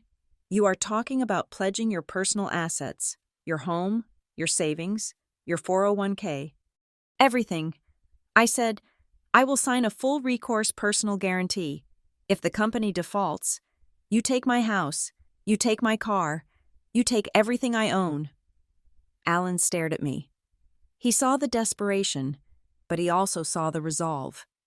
He knew I wasn't a gambler. I was the girl who had organized the high school fundraising committee and balanced the budget to the penny. Why? He asked. Why risk everything for a company your brother claims is his? Because it is not his, I said. and it is not mine. It belongs to the families in this town, and I will not let a hedge fund strip it for parts. Alan tapped his pen on the desk. I can't promise final approval today, he said, but I can get you a commitment letter, subject to a clean title search and board ratification. That is all I need. I said, a letter, something to put on the table. Give me 2 hours, he said. While Alan worked on the loan, I drove to the factory. I needed ammunition. I met Rita Holloway in the break room. She was wearing her old Union jacket. She looked angry. The boys on the line are spitting mad. Lillian, she said, that new steel coming in? It's garbage. High carbon content. Brittle. It's cracking the dies. We had to shut down line 3 for 4 hours this morning to recalibrate. Do you have the logs? I asked. Rita slid a clipboard across the table. Downtime. Scrap rates. It's all there. Since the switch to North Atlantic metals, our waste has gone up 20%. This is it. I said, this is the proof. Grant claims he is modernizing, but he is buying junk from his own shell company and pocketing the difference. Rita looked at me. Are you going to fire him? I am going to stop him. I said, I need you to do something for me. Rita, name it. I need statements. Not a petition, not a protest. I need calm, factual statements from the floor managers about the impact of these changes. I need to show the board that this isn't just a financial abstraction. It is an operational failure. I can get you 10 signatures by lunch, Rita said. I returned to the office at 4 o'clock. The hallway was quiet. I walked past the conference room and heard voices. He is soft. Talia. He hesitates. It was Daphne Wells. I stopped. The door was cracked open an inch. I need assurances. Daphne was saying, if I vote for this financing, I want a seat on the advisory council, and I want the options package we discussed. You will get your seat. Daphne. Talia's smooth voice replied, but you have to hold the line. Lillian is going to try to delay. She is going to ask for more audits. You need to shut her down. I am handling Lillian, Daphne said. She thinks I am neutral. She doesn't know I sent you the cash flow forecast last week. I pulled my phone from my pocket and hit record. I held it near the crack in the door for 10 seconds, capturing Daphne's admission. Betrayal has a specific sound. It sounds like a friend selling you out for stock options. I walked away without confronting them. I didn't want a scene. I wanted a checkmate. I went to my office and uploaded the audio file to a secure cloud server. Then I added it to the folder labeled Board Meeting. Friday. My phone rang. It was the hospital. Ms. Coleman? This is the charge nurse at Seabridge Memorial. Your father has been admitted. My heart stopped. What happened? He was having chest pains. The nurse said, shortness of breath. We have him stabilized. But we are running tests. I am on my way. I ran out of the building. As I drove, I dialed Grant. He went straight to voicemail. I arrived at the hospital in record time. The antiseptic smell hit me as soon as the doors slid open. I ran to the cardiac wing. I saw Grant's car in the parking lot. He was already there. I rushed into my father's room. Dad was lying in the bed, hooked up to a monitor. He looked pale, his skin translucent against the white sheets. Grant was standing by the bedside. He wasn't holding his father's hand. He was holding a pen. Dad, just sign it, Grant was saying, his voice tight with urgency. It just authorizes me to handle the medical decisions. In case you go under, we need to be safe. I saw the papers on the tray table. They weren't medical forms. I recognized the font. They were corporate durable power of attorney forms. Grant, I shouted. He spun around. Lillian, don't start. He needs to sign this. Get away from him, I said, crossing the room and snatching the papers off the tray. I looked at the document, General Power of Attorney.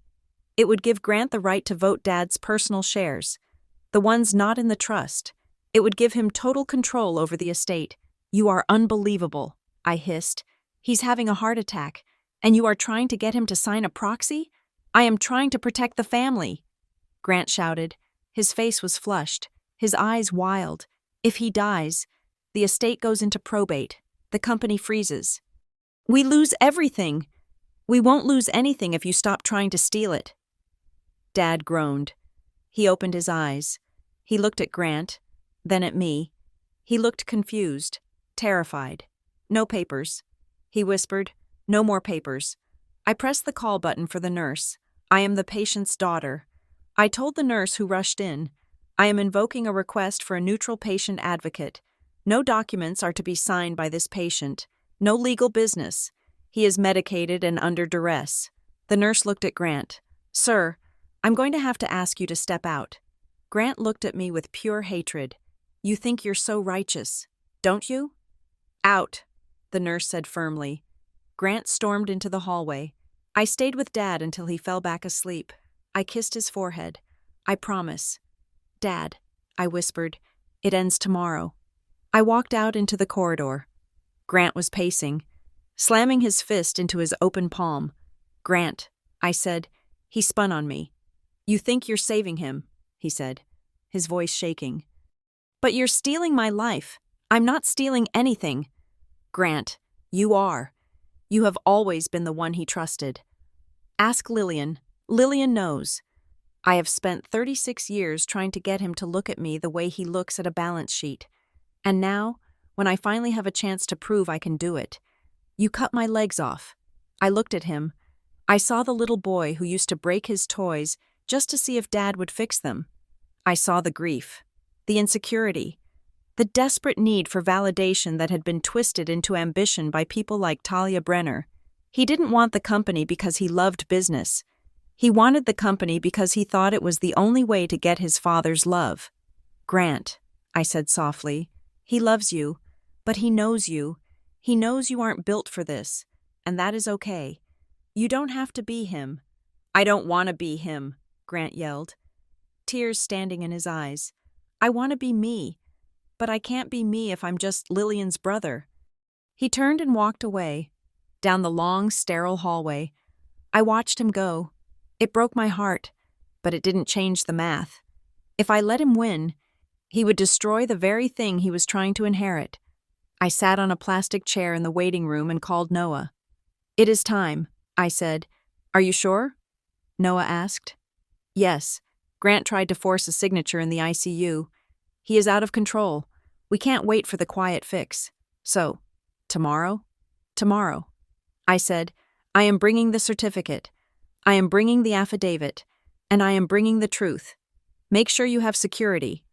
Noah said, "Kestrel won't go down without a fight." I hung up. I checked my email. A message from Alan Henderson at North Harbor Federal had just come through. Subject, commitment letter. Conditional. I opened the attachment. It was there, a $5 million line of credit. But there was a bold clause at the bottom. Condition of closing. Borrower must provide certified resolution of beneficial ownership and removal of any change of control litigation risks within 10 business days. 10 days. I had 10 days to depose my brother, purge the consultants, verify the trust, and stabilize the company. The clock had started. I stood up and walked out of the hospital. The night air was cold and sharp. I felt strange, clear, focused, and utterly alone. Tomorrow morning, I would walk into that boardroom and burn my family's image to the ground. But from the ashes, I would save the work. That was the job. That had always been the job. The boardroom air was recycled and cold, kept at a constant 68 degrees to discourage sleeping and encourage brevity. I walked in at exactly 8:55. I did not come alone. Noah Klein walked on my left, carrying a black litigation briefcase. Miles Rourke walked on my right, looking pale but standing straighter than he had in weeks. And in my arms, I carried a heavy 3-ring binder with a red spine. The room was already full. Grant sat at the head of the table, flanked by Talia Brenner and 2 junior associates from Kestrel, who were busy distributing glossy spiral-bound presentation decks. Daphne Wells was there, looking aggressively casual, checking her phone. The other board members, Robert, Susan, and a few non-executive directors, were murmuring amongst themselves, sensing the static in the air. Grant looked up when I entered. He was wearing a new suit, a charcoal gray custom cut that made him look authoritative, but his eyes were red-rimmed. I knew he hadn't slept. The scene at the hospital had rattled him, but desperation is a powerful fuel. "Lillian," Grant said, forcing a tight smile. "Glad you could make it.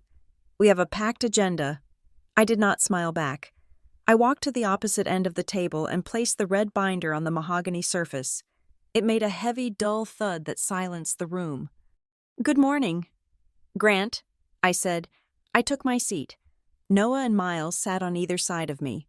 The visual was clear. A line had been drawn down the center of the table.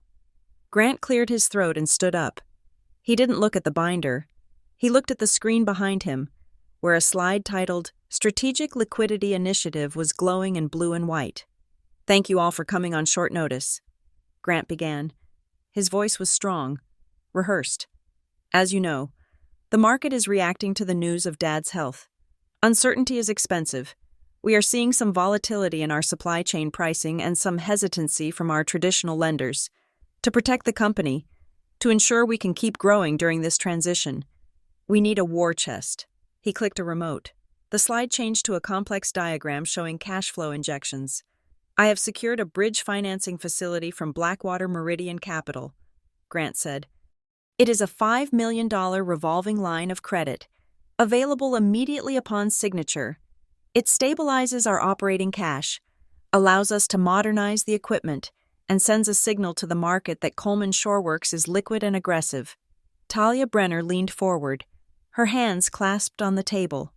"From a governance perspective," she added smoothly, "this is the prudent move.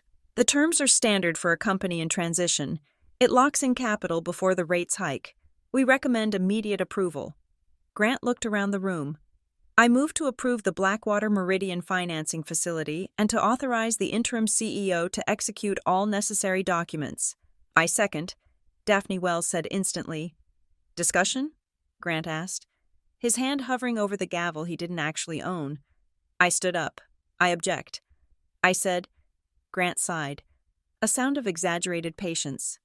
"Lillian, we went over this. You are not a finance expert. You are operations. This is a board matter." "I am not objecting as the director of operations," I said, my voice steady. "I am objecting as the majority shareholder of this company." The room went deadly silent. Susan, one of the independent directors, took off her glasses. I looked directly at Grant. "I control 81% of the voting shares of Coleman Shoreworks." I said, "I hold these shares through a valid voting trust established by our father 8 years ago. As the majority owner, I am informing this board that I do not consent to this financing. I demand that the board recognize the current capitalization table and table this motion immediately." Grant let out a sharp, barking laugh. It sounded jagged. "Okay," he said, looking at the board members with a grin. "Okay, everyone, take a breath. My sister is confused. She is under a lot of strain with Dad in the hospital. She is referring to some old estate planning drafts that were never executed. It is a stunt," Daphne Wells chimed in, looking at me with disdain. "It is a delay tactic because she is jealous of the appointment." I did not look at Daphne. I opened the red binder. "It is not a draft," I said, "and it is not a stunt." I pulled out the first document. It was a certified copy of the shareholder register, dated 2 weeks prior, before Kestrel had placed their hold. "This is the official record from Equiserve," I said, sliding it down the table to Robert. "It shows the trust. It shows the percentage. 81%. Talia Brenner didn't flinch. She spoke without looking at the document. "That record is currently under administrative freeze. Ms. Coleman, due to irregularities, the transfer agent has been notified that the underlying assignments were defective. Specifically, the notarizations on the transfer deeds are missing from the corporate minute book." She looked at the board with a pitying expression. "You cannot claim ownership based on paperwork that wasn't properly signed. Lillian, it's sad. Really. But the law is the law." I looked at Noah. He stood up. He didn't speak with Grant's bravado or Talia's oil. He spoke like a man who measured his words in gold. "The notarizations are missing from the minute book because they were removed." Noah said, "Excuse me?" Grant said, "Are you accusing us of something?" "I am stating a fact." Noah said, "However, Mr. Coleman, you made a mistake. You assumed the minute book was the only repository. Noah opened his briefcase. He pulled out a stack of documents sealed in mylar sleeves. These, Noah said, placing them on the table, are the duplicate originals. When Everett Coleman executed the transfers 8 years ago, he didn't just sign one copy, he signed 3, one for the book, one for the trust, and one for his personal counsel. Noah slid the documents toward Talia. You will see the notary stamp of Judith Miller on every page. Noah said, you will see the dates match the transfer agent's logs. And you will see that they predate your firm's involvement by nearly a decade. Talia picked up the document. Her face remained a mask, but her fingers tightened on the paper. She saw the stamps. She knew the clerical error argument was dead. So she pivoted. She went for the jugular. Well, Talia said, dropping the document back on the table, stamps are stamps, but they don't prove intent. We have filed a capacity concern for a reason. We have medical evidence suggesting that 8 years ago, Everett Coleman was already suffering from early-stage cognitive decline. She looked at the board, her voice lowering to a sympathetic whisper. If he didn't understand what he was signing, if he was manipulated by a family member who took advantage of his condition, then the trust is void. The shares revert to the estate, and Grant, as the power of attorney for the estate, controls the vote. The room felt heavy. She was calling my father senile. She was calling me a predator. Grant looked down at the table, refusing to meet my eyes. He was letting her do this. He was letting her paint our father as a feeble-minded invalid just to win alone. I took a breath. I had expected this. Turn to tab 3 in the binder. I said. The board members opened the binders I had placed in front of them. 8 years ago. I said, my voice hard. My father was not in decline. He was piloting his own boat. He was negotiating labor contracts. And, just to be sure, he was proactive. I pointed to the document in the binder. This is a certificate of medical clearance, dated the same week as the share transfers. I said, signed by Dr. Eris Thorne, the chief of neurology at Mass General. My father requested it specifically because he knew that one day, someone might try exactly what you are trying now. I looked at Talia. And if that is not enough, I continued, we have a witness statement. The transfers were not just notarized, they were witnessed by Samuel Hirsch. Talia blinked. Samuel Hirsch? The company's former outside counsel. Noah clarified. A former federal judge. He is prepared to testify that Everett Coleman was fully lucid, articulate, and adamant about his decision to place the shares in trust for Lillian. I leaned forward. You want to argue capacity against a federal judge and the chief of neurology? I asked. Be my guest. But you will do it in court, and you will lose. And while you are losing, I will be running this company. Grant slammed his hand on the table. Enough, he shouted. This is legal gymnastics. It doesn't change the reality. We need money. The company is bleeding cash. We can argue about shares later, but if we don't sign this deal with Blackwater today, we can't pay the vendors.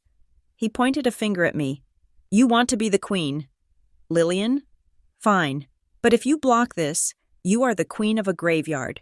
We are hemorrhaging money on the supply side. We have no choice. I looked at Miles. It was his turn.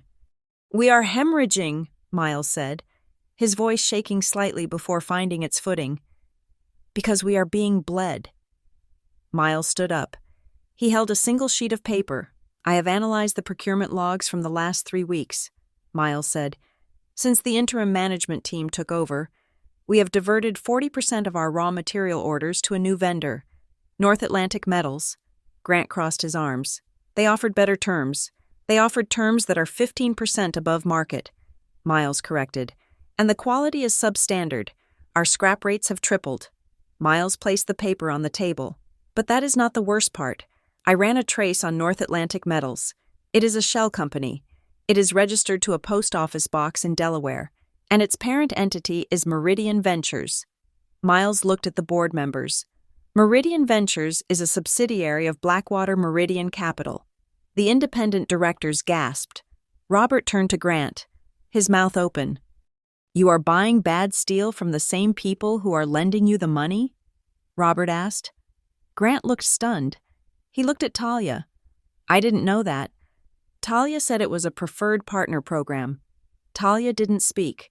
She was busy typing on her tablet, her face utterly blank. It is a bust-out scheme, I said, using the term Noah had taught me. They inflate our costs to drain our cash. They force us into a liquidity crisis. Then they offer a rescue loan with predatory terms. Once we sign, they use the debt covenants to seize the assets. I looked at my brother. They aren't helping you build a skyscraper. Grant, they are selling you the dynamite to blow up the foundation. Grant looked at the slide on the screen, the glowing blue promise of strategic liquidity. Then he looked at me. He looked small. He looked like he was waking up from a dream and finding himself standing on a ledge. But instead of stepping back, he lashed out. He couldn't handle the humiliation. You think you are so smart, he sneered, his voice trembling with a mix of rage and shame. You have always been the smart one, haven't you? The perfect one. He reached into his jacket pocket and pulled out a folded, worn piece of paper. I found this in Dad's safe, Grant said. From when we were kids, a letter he wrote to Mom. He unfolded it. His hands were shaking violently. Grant has the fire. But Lillian has the compass. I worry about the boy. He needs to be seen. But the girl just needs to be turned loose. Grant threw the paper on the table. He always chose you, Grant shouted. Even when we were 10 years old. He looked at me like I was a problem to be solved. And he looked at you like you were him. You manipulated him. Lillian, you played the quiet, dutiful daughter for 30 years, just waiting for him to get weak enough to hand you the keys. The room was silent. It was an ugly, intimate explosion. I looked at the letter. I didn't need to read it. I knew my father loved us both, but he loved us differently, and Grant had never forgiven him for that. I stood up slowly. I did not manipulate him. Grant? I said softly. I listened to him. I looked around the table. I am not doing this because I am the favorite. I am doing this because there are 300 people working on the floor below us who have mortgages. I am doing this because Rita Holloway and the Employee Resilience Trust have authorized me to protect those jobs. I placed my hand on the red binder. This is not about ego. This is about survival. I turned to the corporate secretary. Miles, I am exercising my voting rights as the holder of 81% of the Class A shares. I said formally, I move to suspend all negotiations with Blackwater Meridian Capital immediately. I move to initiate an independent forensic audit of all vendor contracts signed in the last 30 days. I looked at Daphne Wells. She was staring at her hands.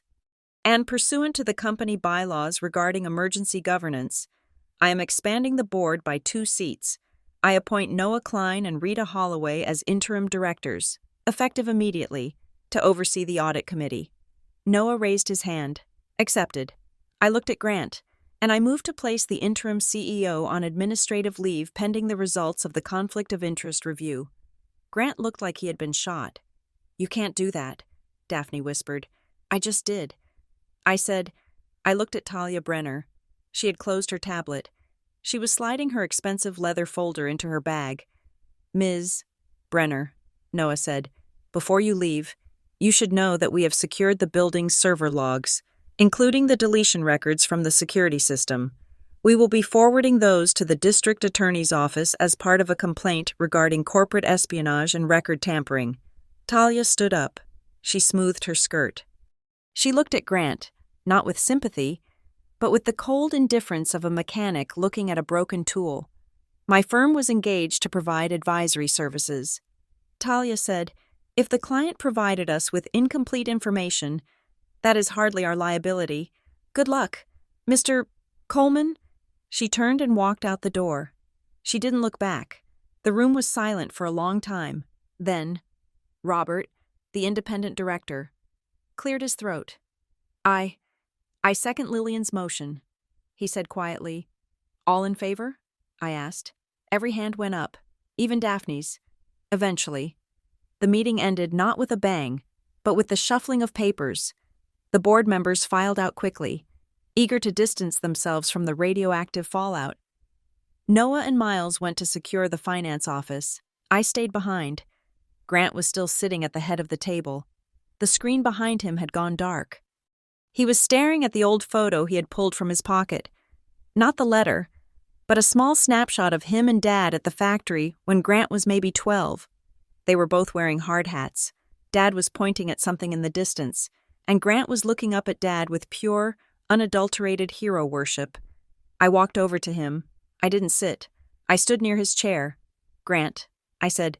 He didn't look up. "Did he ever want me?" he asked. His voice was a whisper, cracked and hollow. Or was I just the spare? The distraction?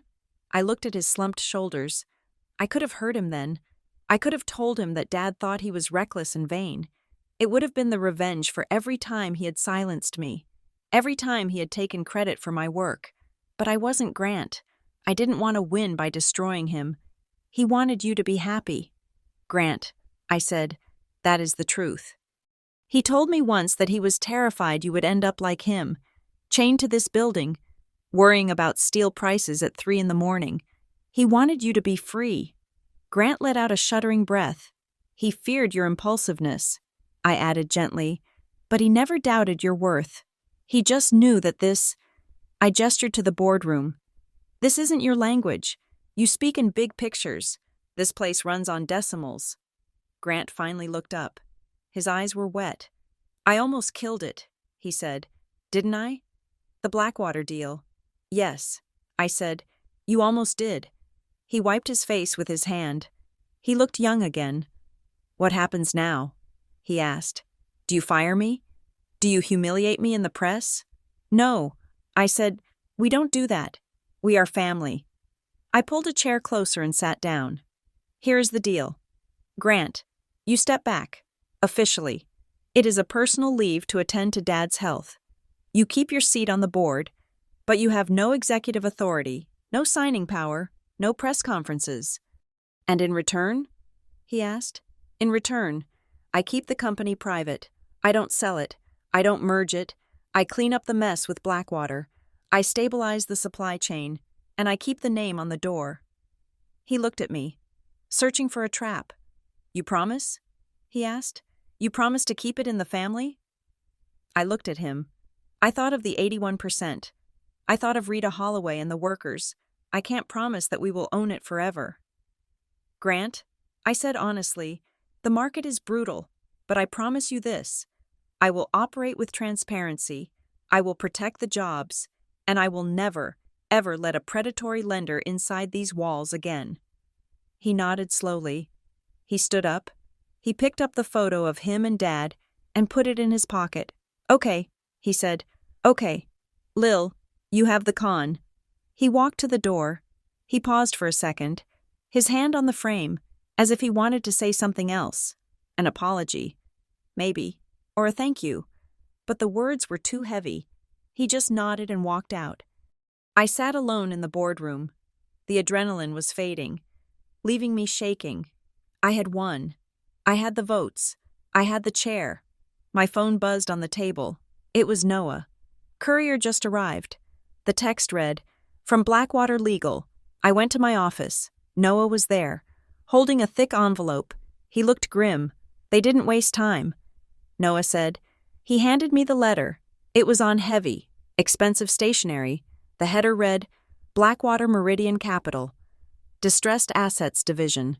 I scanned the legalese. It was aggressive. It was violent. To the board of Coleman Shoreworks, please be advised that the attempted termination of the exclusivity period and the sudden restructuring of the board constitute a material adverse governance event, under the preliminary terms agreed to by your interim CEO. While the loan was not funded, the breakup fee and the penalties for bad faith negotiation are immediately due and payable. Furthermore, we are initiating an injunctive action to freeze all assets pending arbitration regarding the validity of the supply contracts. Govern yourselves accordingly. I lowered the letter. They aren't walking away. I said, "No," Noah said. "They are pivoting from fraud to litigation. They are going to try to bleed us through the courts. They want to choke off our cash flow so we can't pay the lawyers to fight them. I looked out the window at the factory yard. The trucks were moving. The smoke was rising from the stacks. The company was alive, but the wolves were at the fence. Grant was gone. Kestrel was gone. But the war wasn't over. It had just changed battlefields. I sat at my father's desk. I put the voting trust certificate, the 81%, in the center of the blotter. Get Alan Henderson on the phone. I told Noah, tell him we need that line of credit by Monday. Tell him I will sign whatever he puts in front of me. We have a company to save. The week following the boardroom coup was not a victory lap. It was a siege. Blackwater Meridian did not send a congratulatory gift basket. They sent a platoon of lawyers. By Monday morning, 3 separate cease and desist orders sat on my desk, alleging everything from breach of contract to tortious interference. They were threatening to freeze our operating accounts, claiming the termination of negotiations was done in bad faith. Simultaneously, the supply chain began to choke. The vendors who had been negotiated by Grant and Kestrel, specifically the ones tied to the North Atlantic metal shell, suddenly demanded payment in full, up front, for materials that were already sitting on our dock. They knew we didn't have the cash on hand. It was a coordinated squeeze, designed to force us back to the Blackwater trough. And then there was the noise. The local business journal, usually a sleepy publication that covered Rotary Club lunches and ribbon cuttings, ran a front-page story. Sibling rivalry threatens Seabridge icon. The article painted Grant as the progressive visionary ousted by a conservative, jealous older sister who was refusing to modernize. There were quotes from anonymous insiders, almost certainly Talia Brenner, claiming I was freezing the company's assets out of spite. I didn't have time to fight the press. I had to fight the fear inside the building. On Tuesday morning, I called a town hall meeting. We shut down the production line for 30 minutes, a lifetime in manufacturing, and gathered all 300 employees in the main shipping bay. The air was cold, smelling of diesel and grease. I stood on a wooden pallet, holding a microphone that crackled with feedback. I looked out at the faces. I knew most of them. I knew who had kids in college, who was retiring next year, who was struggling with a mortgage. They looked scared. They had read the papers. They thought the doors were closing. I did not use the microphone to attack my brother. I did not mention the shell companies or the predatory loans. "Good morning," I said. My voice echoed off the steel rafters. "You have heard a lot of rumors this week. You have heard that the family is fighting. You have heard that the money is gone." I paused, making eye contact with the shift foreman in the front row. "Here's the truth. The Coleman family is working through a transition. It is messy, as families often are, but this building is not about the family. It is about the work." I held up a piece of paper, the commitment letter from North Harbor Federal, which I had countersigned an hour ago, pledging my own house to secure it. "This is a confirmed credit line from a local bank." I said, "It covers payroll for the next 6 months. It covers raw materials. It covers the lights." A ripple of relief went through the crowd. "I am not selling this company," I continued. "I am not merging it, and I am not laying anyone off to pay for a consultant's fee. We are going back to basics. We are going back to quality steel and honest schedules. That is the plan. There is no other plan." I handed the microphone to Rita Holloway, whom I had appointed as the interim employee liaison. Rita didn't need a speech. She just looked at the crew and nodded. "You heard the boss," Rita said. "Back to work." The sound of the machine starting up again was the best music I had ever heard, but the silence in the executive wing was deafening. Wednesday afternoon, Noah Klein came to my office. He closed the door and locked it. He looked sick. We got the preliminary report from the forensic document examiners. Noah said, "And?" They confirmed the tampering. He said, "The minute book from 8 years ago was surgically altered. The staples were removed and replaced. The pages with the notary stamps were swapped out for the draft copies. We knew that." I said, "Yes," Noah said, "but we also have the access logs from the security firm. We know whose badge was used to enter the archives that Friday night." He slid a report across the desk. I looked at the name. I expected to see a clone of my own badge, or maybe Grant's. User ID, M. Rourke. I stared at the paper. Miles. It wasn't a clone. Noah said quietly. The digital signature matches the encryption key on his physical card. It was his specific badge. I felt a wave of nausea. Miles Rourke had held me when I was a baby. He had taught me how to read a balance sheet. He was the one who warned me about the cabinet being opened. Why would he warn me if he was the one who did it? I asked. Maybe he didn't want you to know it was him. Noah said. Maybe he was trying to play both sides. I stood up. I am going to ask him. Lillian, be careful.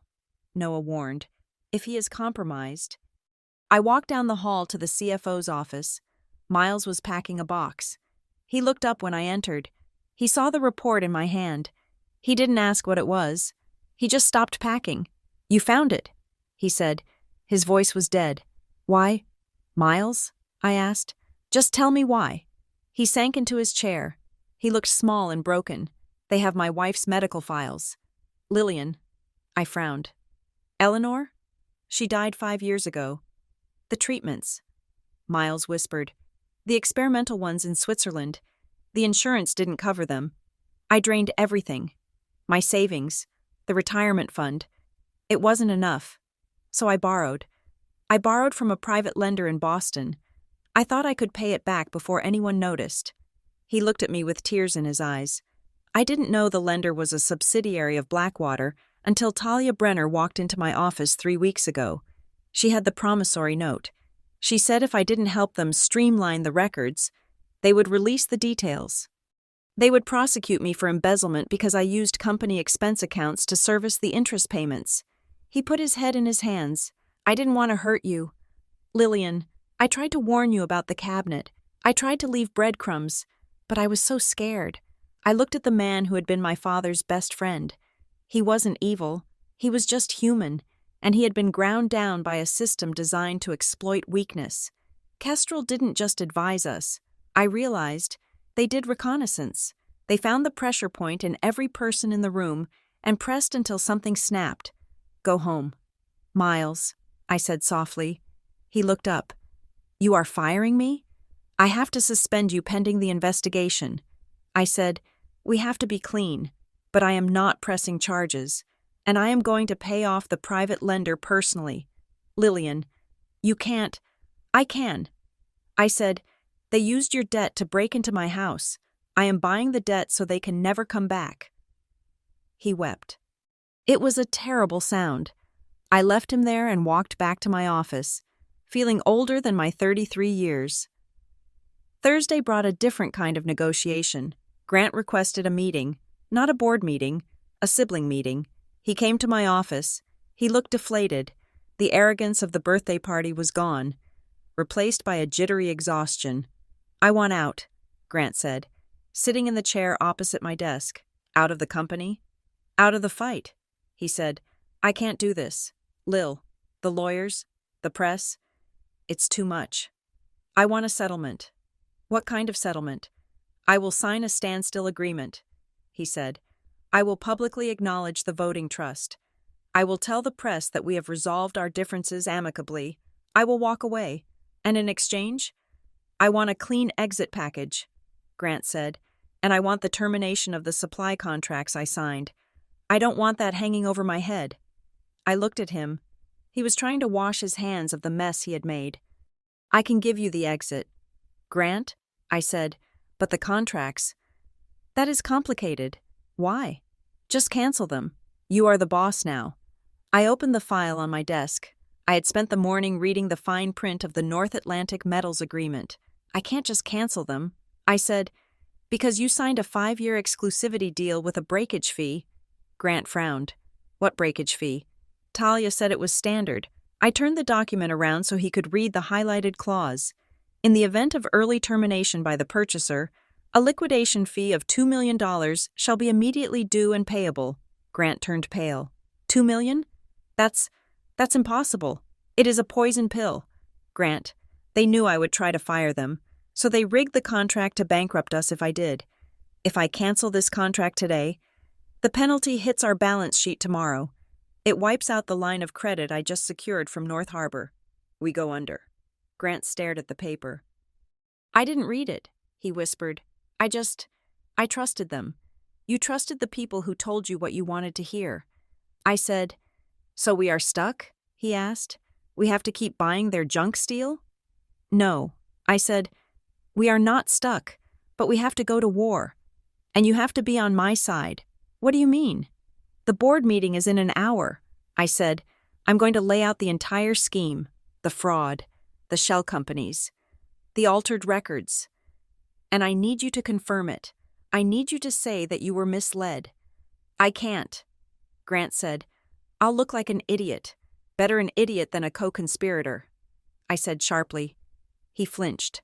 I stood up. "It is time to choose. Grant, do you want to save your pride? Or do you want to save the company?" The boardroom was full. This time, there were no glossy presentations, just a stack of evidence boxes at the center of the table. Noah Klein sat next to me. Rita Holloway sat on my other side, her arms crossed, looking like a judge in flannel. Daphne Wells looked terrified. I called the meeting to order. "We are here to correct the record," I said. I spent the next 40 minutes laying out the timeline. I displayed the security logs showing the entry to the archives. I displayed the bank records linking North Atlantic Metals to Meridian Ventures. I displayed the emails Daphne Wells had sent to Kestrel, leaking our financials. Daphne tried to interrupt. "This is a violation of privacy." "It is a discovery of corporate espionage," Noah corrected her calmly. "Sit down." "Daphne." Then I turned to the North Atlantic contract. "This vendor is a fraud," I said. "The product is defective, the pricing is inflated, and the termination fee is punitive." I looked at the board. "I am moving to pass a resolution immediately terminating all agreements with Kestrel Governance Partners for cause. I am moving to reject the Blackwater Meridian financing permanently. And I am instructing counsel to file a lawsuit against North Atlantic Metals for fraud and breach of warranty, which voids the termination fee." I looked at Grant.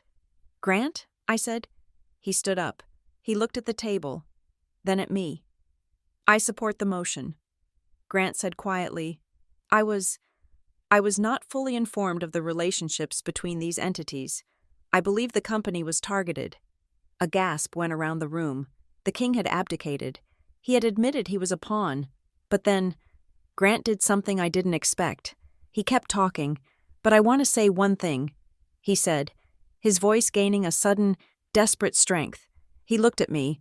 "I didn't do it for the money, Lillian, and I didn't do it just because I'm arrogant."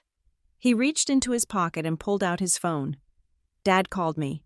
He said, 2 days before the birthday party. I froze. "He told me to do it." Grant said, "He told me.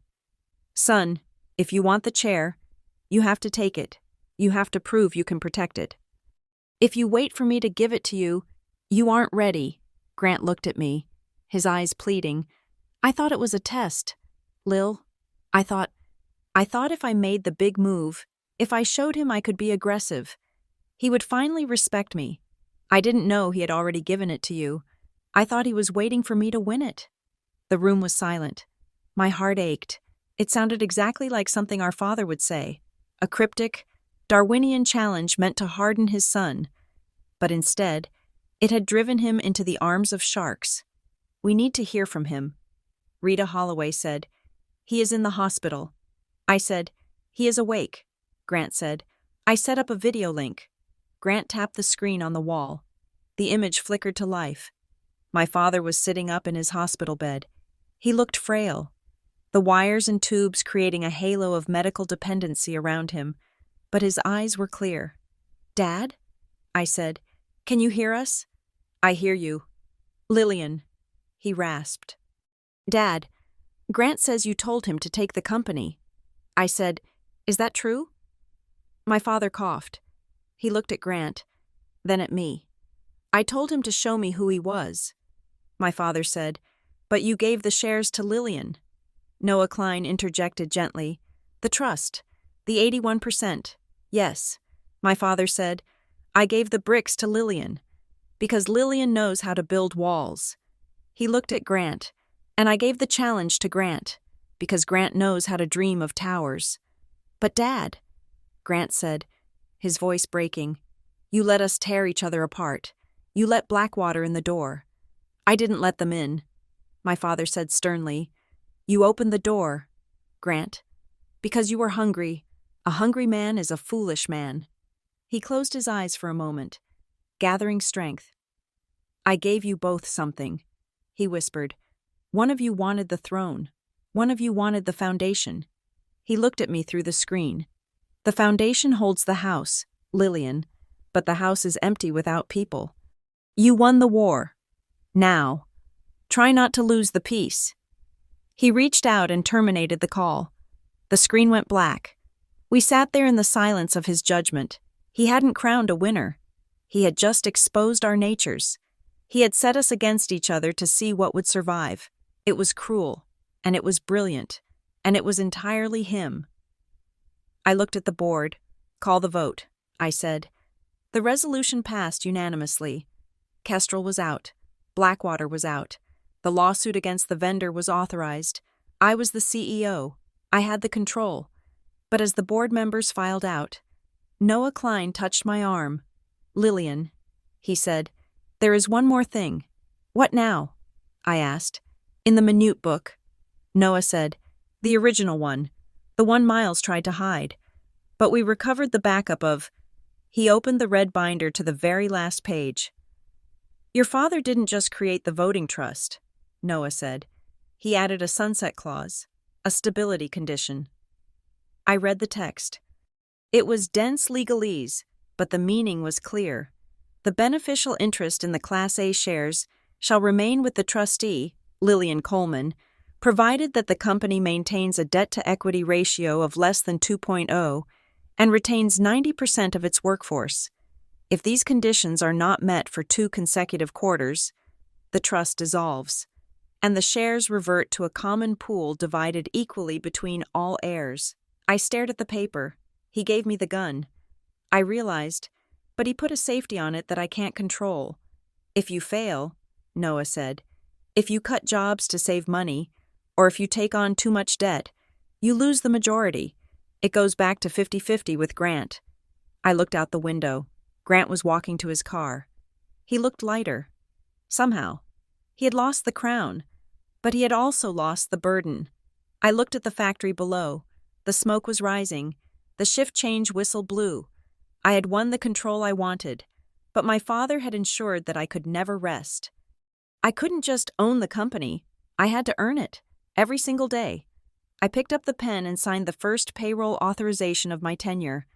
Let's get to work, I said to the empty room. Thank you for listening to Brother Announced Dad's Business Goes to Me at His Birthday.